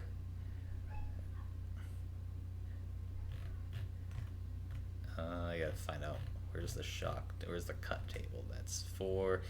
That's a medium bleeding. And that would be 7 altogether after modifiers for the stun. Yeah, that's a stun, so they're stunned for 1 round.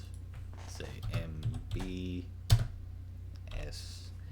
And you and for the your second set of shots. Yeah, the second 2 both missed completely. Okay. I think it was like a 9 and I think they were both 9s actually. Okay. So you stun one of them for 1 round. And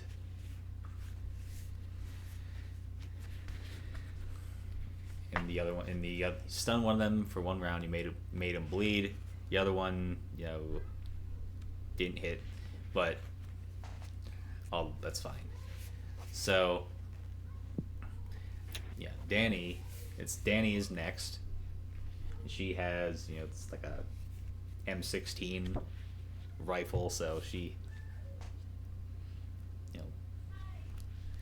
has like a pretty good chance of doing some damage. So I'm gonna have her do a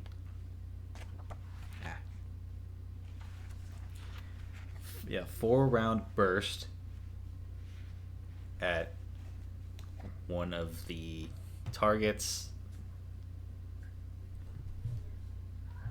and gotta roll all of that. Only one of them is going to hit, and that's going to hit for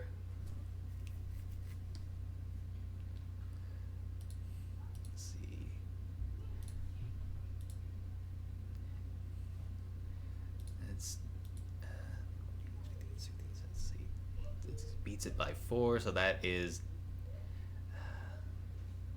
Sorry, I'm a bit more disorganized than I would like to be, so I'm a little out of practice. So damage +1. Damage +1, and it's a 2-2-3. So it's 2-2-3, so that's a D10. Where's my D10? Yep, there. That'll work.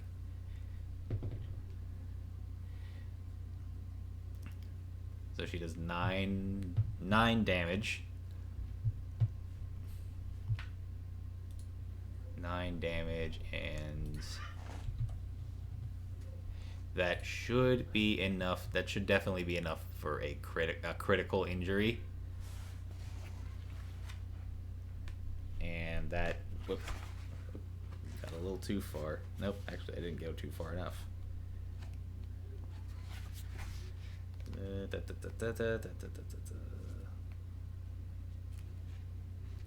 Yeah, critical, definitely, enough for a critical injury. Let's see what she got. 7. Blow to leg. Leg break, slight bleeding to all combat. Stun 4. 2 rounds. It's a D3, but I rolled a 2. Well, I rolled a 4. D3 is just D6 minus 2, so it's, or divided by 2, so it's 2. So, she shot him in the leg, broke his leg, and now he is stunned for 2 rounds. Now it's Soleil's turn.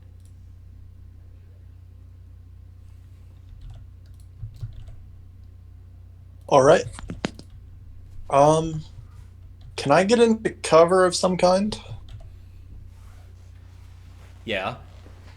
You can, well, All right, I would it like it would be more like concealment, because it's basically just like a office partition for the most part. Oh, in that case, we'll do it Wild West style. Just, you know, just stand right out in the open and fire at him. So the one that, so you mentioned one of them has a rifle. Yeah, one of them has a rifle. Can I like aim for his head so that I don't like hit armor?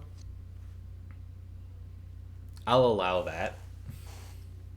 All right. Is that going to be a penalty to the roll?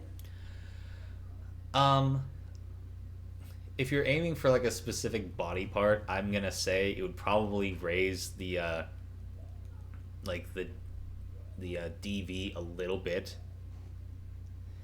but I'll still let you do it if that's fine by you. All right. Let's do it. Or not. Let's roll an 8. Yeah, you yeah, you yeah, you take aim, but you take aim, but it just whizzes like right by his ear. Maybe he'll like duck a little bit, like kind of like hearing the bullet like whiz right by his ear, but other than that, it does nothing else. Next one is, I'm sorry. Understood. Next one is the one that Danny injured, and then we'll move to the next one. He's gonna take a shot at Danny. He's right next to the guy that she took down. Oof. That's gonna be a natural 20.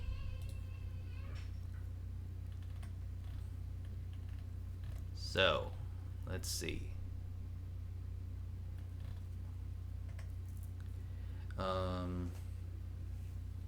Yeah, I'm gonna say she also probably has like a Kevlar vest. So this guy has a pistol, so it wouldn't do any damage.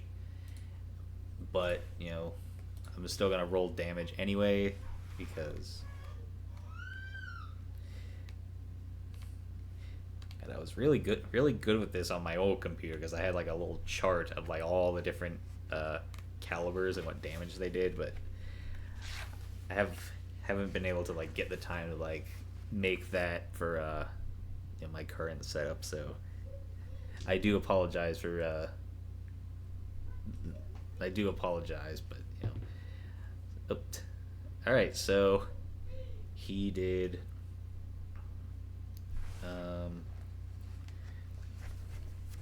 He rolled 1, but since he rolled natural 20. It's not gonna do any damage again because the bullet's gonna get absorbed by the vest. But I want to figure out the shock value. So it's like a damage plus 6, so that would be 7. So for shock,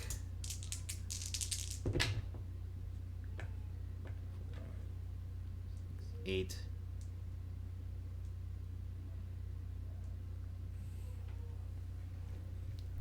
It's 8, 7, 6, 5. Okay, so she's gonna get a light bleeding. Danny's gonna get a light bleeding, and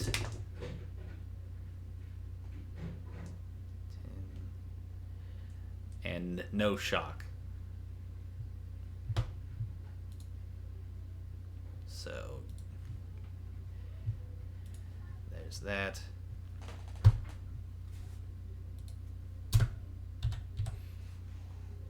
Now it is Jonathan's turn. He's gonna take aim with his submachine gun. He's gonna let out a 3-round burst with hit at the guy with the rifle that Soleil tried to headshot.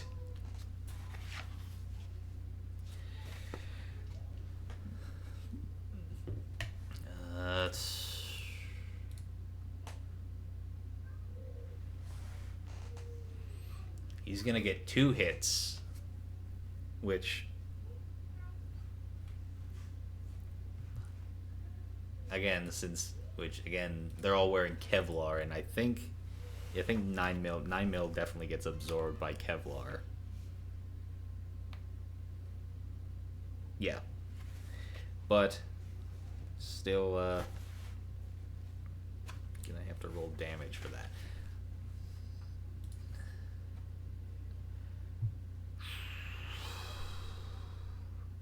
Damage as is, and damage plus damage plus 4. So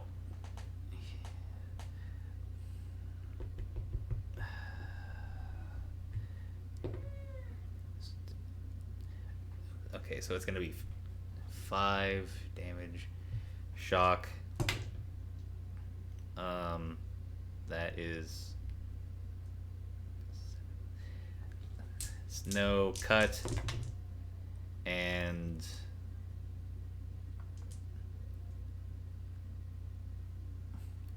no cut. 7. No cut, but Jonathan does stun the guy with the rifle for 1 round.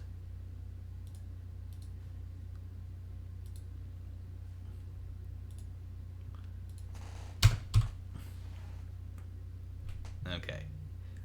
So now that he's stunned, we're going to go to the top for round 2.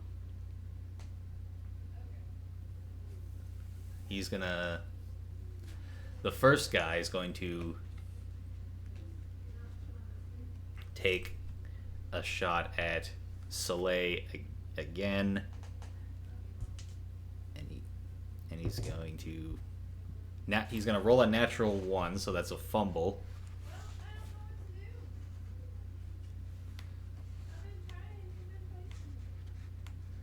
That is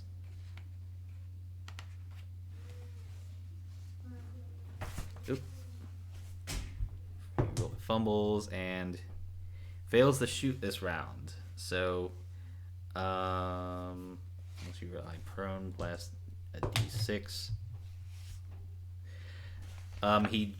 He drops his gun somehow.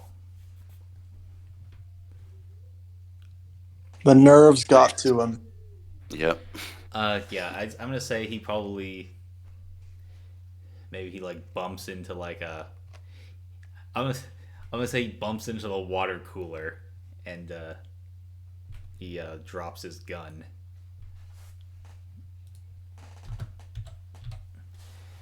And yeah, so he is unarmed, and he's gonna try and pick up his gun in the next round.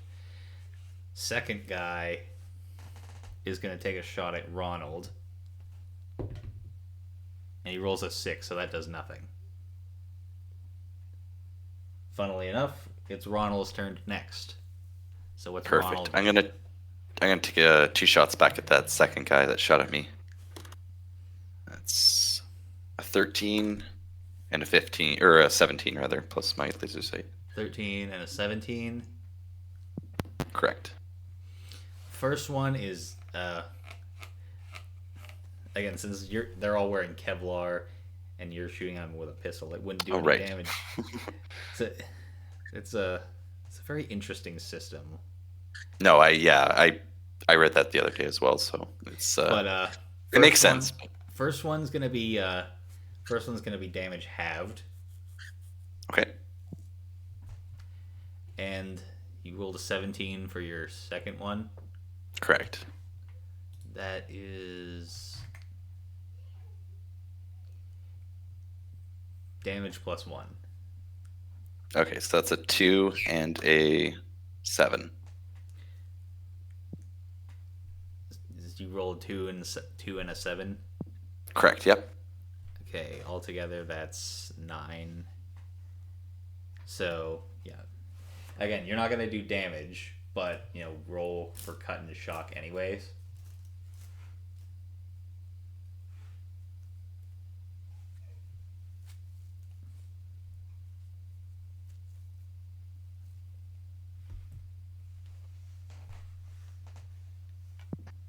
Shock is a 7, but cut is nothing. It's like you say cut is a 7. Or sorry, cut is nothing. It's like a 14 or something like that, minus, and then the other one was a 7 altogether. So you stun him. Correct. Yeah. Okay. Excellent. So he's stunned. Now Danny's gonna take a shot. She's gonna shoot at the guy with the rifle. 3-round burst, and that is, and she misses with all 3 shots. Excellent. Now it's Soleil's turn.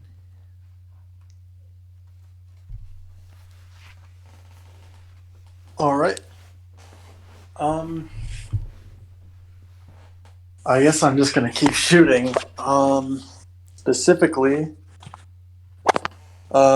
any that.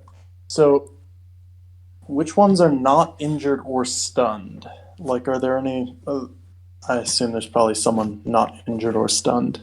There's 2 of them that are not stunned. One of them is unarmed because he dropped his pistol. And there's another one.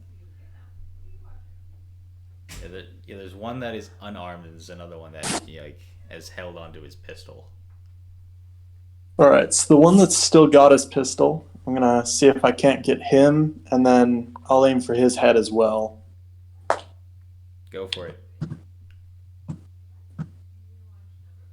That's a 16. Let's see. I'm gonna say that would just hit him.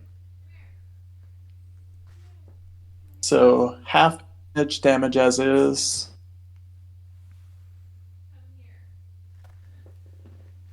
Let's see. Yeah, that's a damage. I'm gonna say damage as is. All right. Again, minimum damage. So just 2.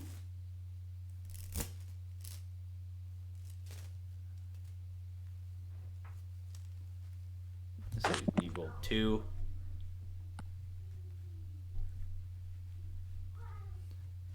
And what's your cut and shock?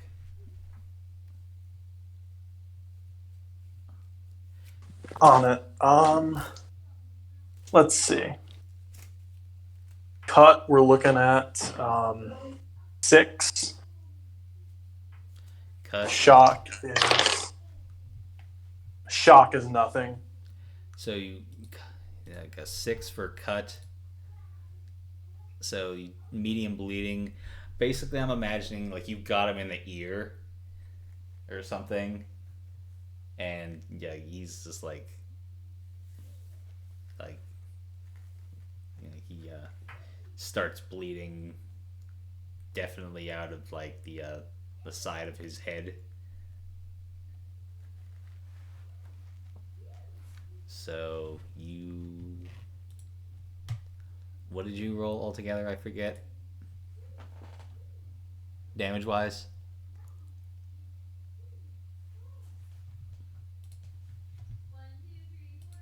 Are you there? Sorry, I didn't realize I was muted. That's okay. What did Uh, you roll for damage altogether? I forget. just 2. Okay, 2 damage. So, but he does have a light bleeding now. So, okay. So the next guy is still stunned. He will be. He's still stunned. So we'll skip over him. Then we'll go to the guy that you literally just shot, and he's going to return fire. He's going to take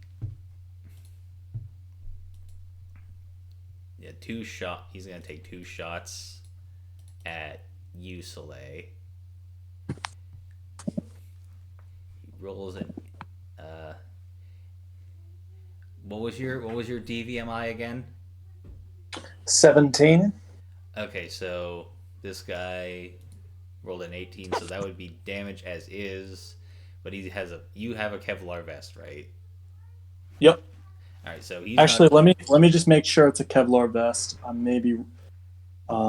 It is a flak jacket actually, which is even heavier, I think. Flak jacket. It's actually, I think it's a little bit lighter, but you should.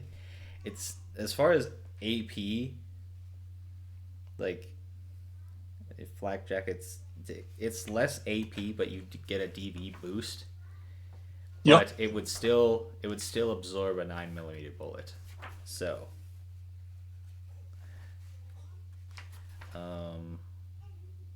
yeah. So he rolls damage as is. That would be 5 and rolling cut and shock.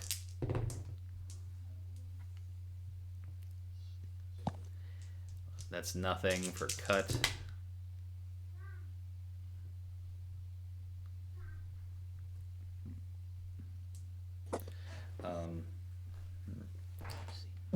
Nine. Okay. 7. Nothing for cut, but he does stun you for 1 round. So Okay. you probably get like you probably take 1 bullet to the chest and it knocks the wind out of you. So yeah, you're stunned All right. for 1 round. All right. So that means, as I recall, that just means I cannot attack next turn. But I think I'm like, or is it you can't do anything next turn? This is, let's see,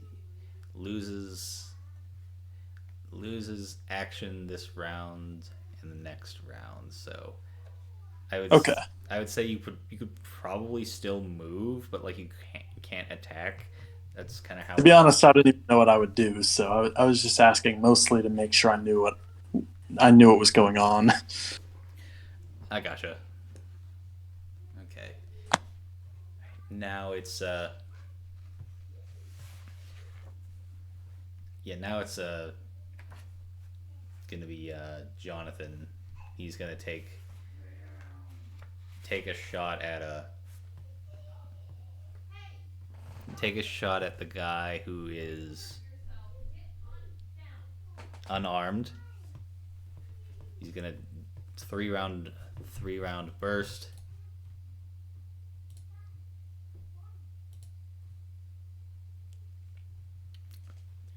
just hits the guy, and again, he only is a 9mm sub. Was it a 9mm? I think it's a 9mm submachine gun.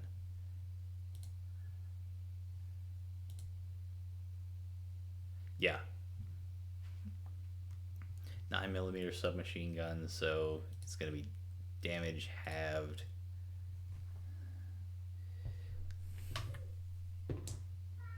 So he's gonna do 1 damage. Let's see, cut and shock.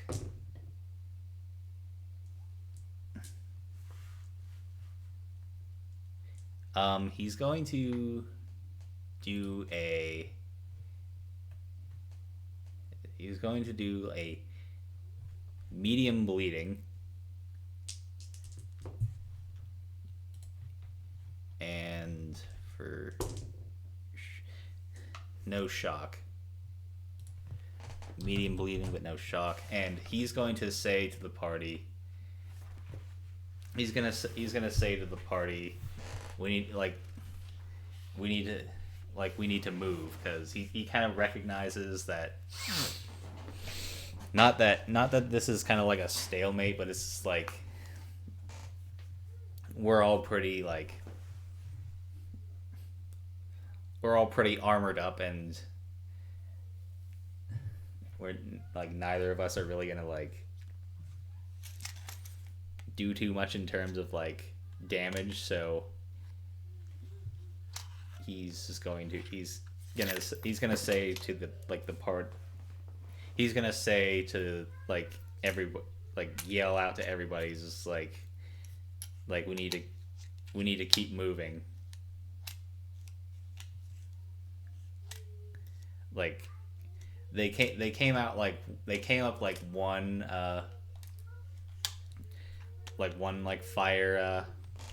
fire escape. There's kind of probably like another fire escape, kind of not like diagonally across from the rest of from like the other side of the floor, I guess. So he's gonna kind of motion into that direction.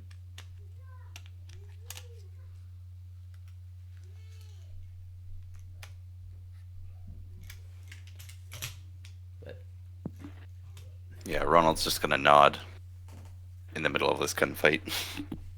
Yeah, because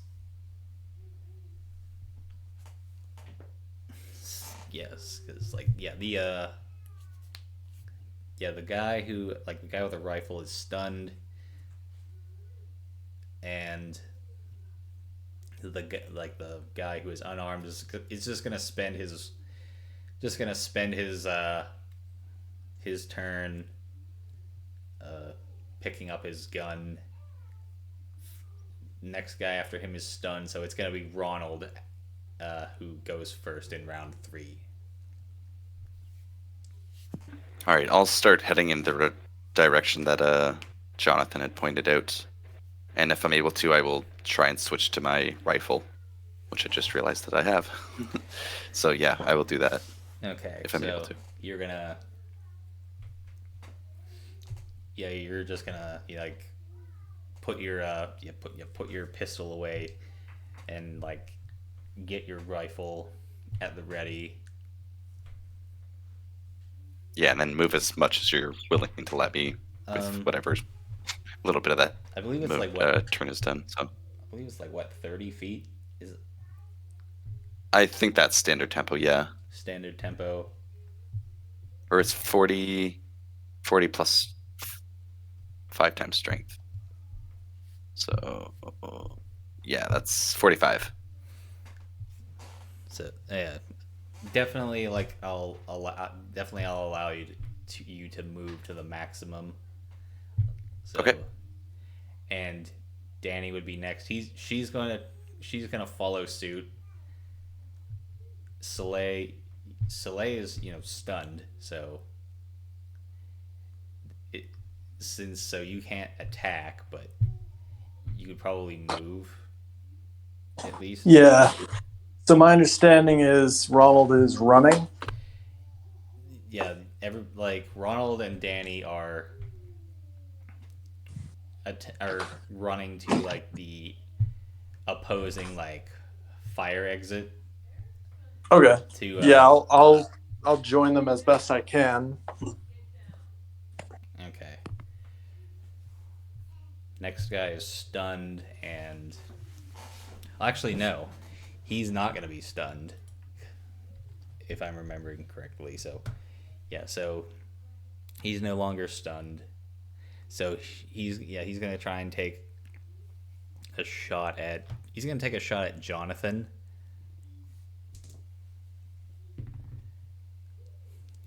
That's gonna do nothing. And yeah, Jonathan is gonna follow like with the rest of the party. He's probably gonna sees that Soleil's not quite there and try and help Soleil over to the fire escape. I'm gonna say you guys are able to make it to the fire escape, but it's I'm gonna say like they've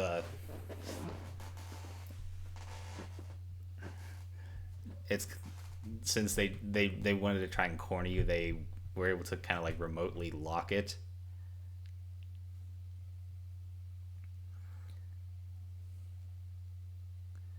Remotely locking fire exits seems like a thing that would be illegal.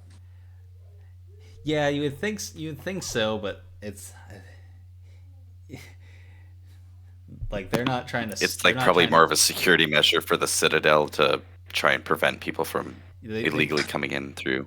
Yeah. They probably It, had like doesn't it seem like the sort of thing would be illegal though? It's definitely like a health and safety kind of concern, definitely. But health and safety thing. Absolutely, like that wouldn't happen in normal circumstances. But I'm just imagining that like they. I'd imagine that they would have like kind of control that kind of stuff.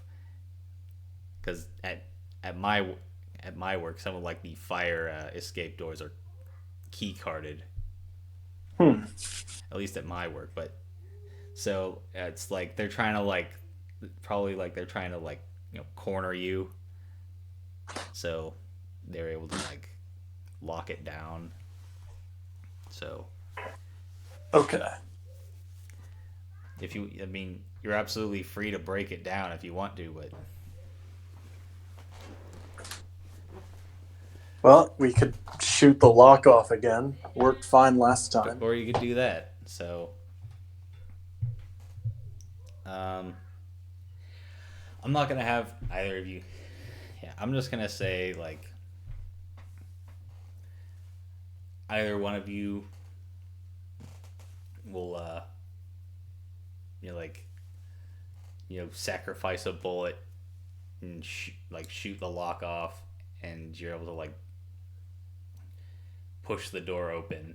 And that sounds good. Yeah, if I'm up next, I'll just sacrifice my round and my bullet. That's fine.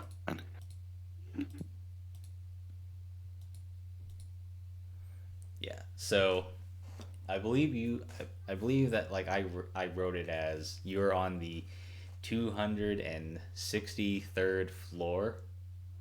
Yep. So you can either go up or down. So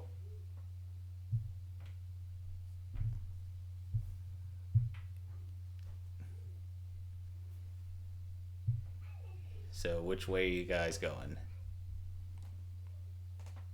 It's kind of funny because it's like a 400-story building, so we're still only halfway, basically, or a little over halfway. A little over halfway. Which is like the size of the CN Tower still, but yeah, that's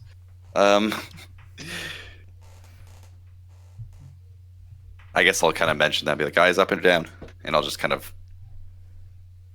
Can I see anything specifically about this fire exit that stands out, or is it just like your standard fire escape? It's just like it's just a very standard fire escape. It just looks very cold and industrial.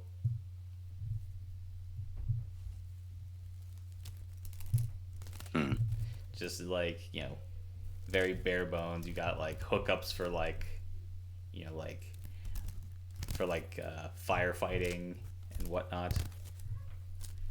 But All right, I'll step out onto the down. I guess it really depends on if we're trying to find another place to try and send a message from, or if we're just trying to get out of here. But we'll wait for the rest of the team to figure that out. well, yeah, all of you are. I think I'm gonna say Danny's pretty fired up, and she's just gonna say, "We got this. Like, we got this far. We might as well like go. We might as well go for the jugular." Basically meaning like keep going up, and maybe we'll find like the head honchos. Sounds good.